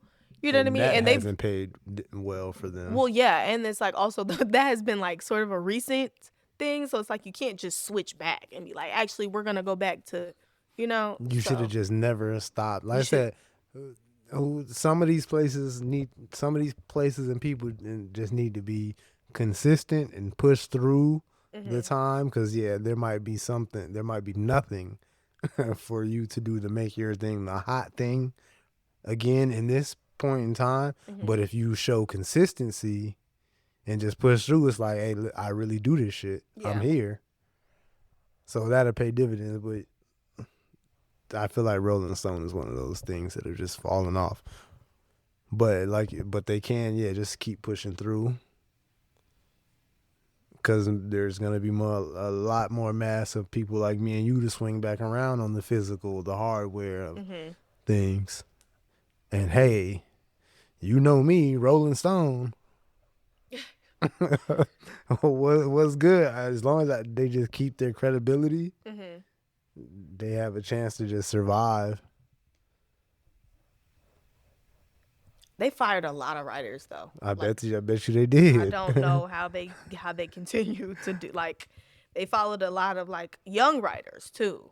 Like, you ain't see when like ESPN had all them layoffs and people getting chopped, and it's like not that many people at ESPN no more. Like, really, that's happening all around. But like my thing is like, so where are you going in the future? Like, you know what I mean? Like, especially like they're getting rid of young talent. Like, where you know, I know that those people feel expendable, but they're really the future. They're not as expendable as you'd like to think. Especially for a magazine, you need writers. You need people who know the culture, understand the culture, know where it's going, know where, to be able to give y'all some insight on where this shit is going. Like, and I don't feel like there's a lot of those people in a lot of these places. People that love these things, love to speak on these things, love to do these things, love to speak around some of the things that happen based off certain things, and now just be that I'm gonna get that motherfucker. They got a little following and they well known, and we just gonna bring them into this space, and here, this is what you got to work with. Some shit that you have no idea about, that you don't really love. Yeah, you gonna have motherfuckers that work for a writing company and giving off 21 Savage quotes. I don't really give a fuck about writing. Like, like that's what's gonna be happening.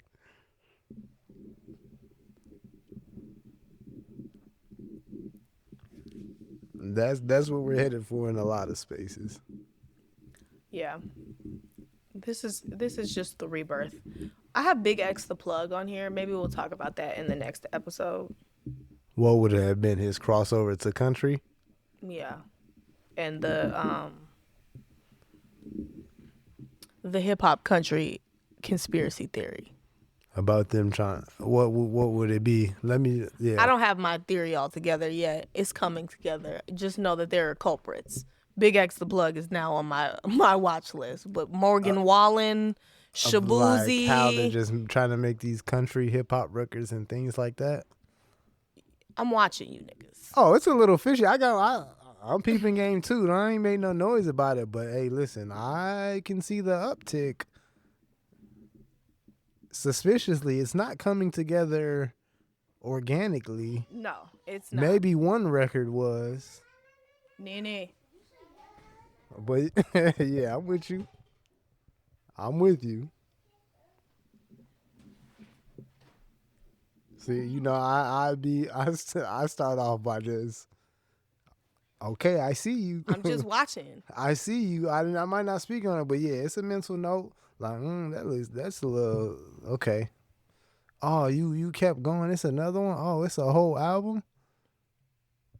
Yeah. Oh, look at he's I might as well, he's being welcomed into that space. I feel like It's also, you know, and I'm very. One thing about Beyonce, you gotta watch her. Beyonce and Jay-Z always know more than they are letting on. I do think that's the reason that Cowboy Carter comes out in 2024. You know? I think that comes out in 2024 on some you gotta be faster than me to get to me type shit. Like, there's just something happening here with country music and like hip hop and all of it. And I got my eye on it. But them comments from Big X the Plug didn't appreciate it. what were the comments? I'm an artist, not just a hip hop artist. Okay, nigga. Oh, come on, Big X, don't lose me, dog. Cause you were one of the artists that I've really been like, you know, go to bat for a champion. Like, oh no, you know, Big X when their this is double XL freshman cover dropped. Yeah, named. Oh no, this is one of the best ones in a long time. Shout out Big X the Plug. He really stand out. And you know, it was I want to say Glorilla was on there too, but it was just a standout class. Right. And Big X the Plug was leading it for me, so I fuck with him. I like the songs he's put out and whatnot. I didn't tap into the country thing because I didn't really. That's not my thing. I don't. Yeah, no, I get that. Mine either. But yeah, I don't want him to turn out to be I'm not a rapper type of. You know, I don't rock with that shit. But I'm just saying, I just see a pattern in, you know, Post Malone did that same shit. Just saying. All right, we can close out on that note, man. Last part of the year. Yeah. A long one. 2025, we up out this thing. 2026, we coming for you. Big things in store, for sure. Hopefully, musically, keep us going. Absolutely. Anticipating a big year in music, like a lot of unexpected. Let me say that. Just a lot of unexpected. There's nothing to look forward to, really. So it would be a lot of unexpected.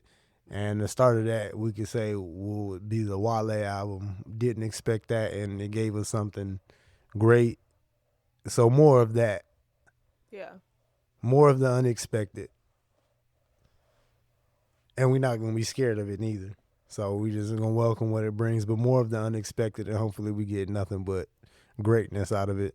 Absolutely. Well, I'm about this thing. It's God's favorite miracle. It's the Ox Chord Killer. Peace.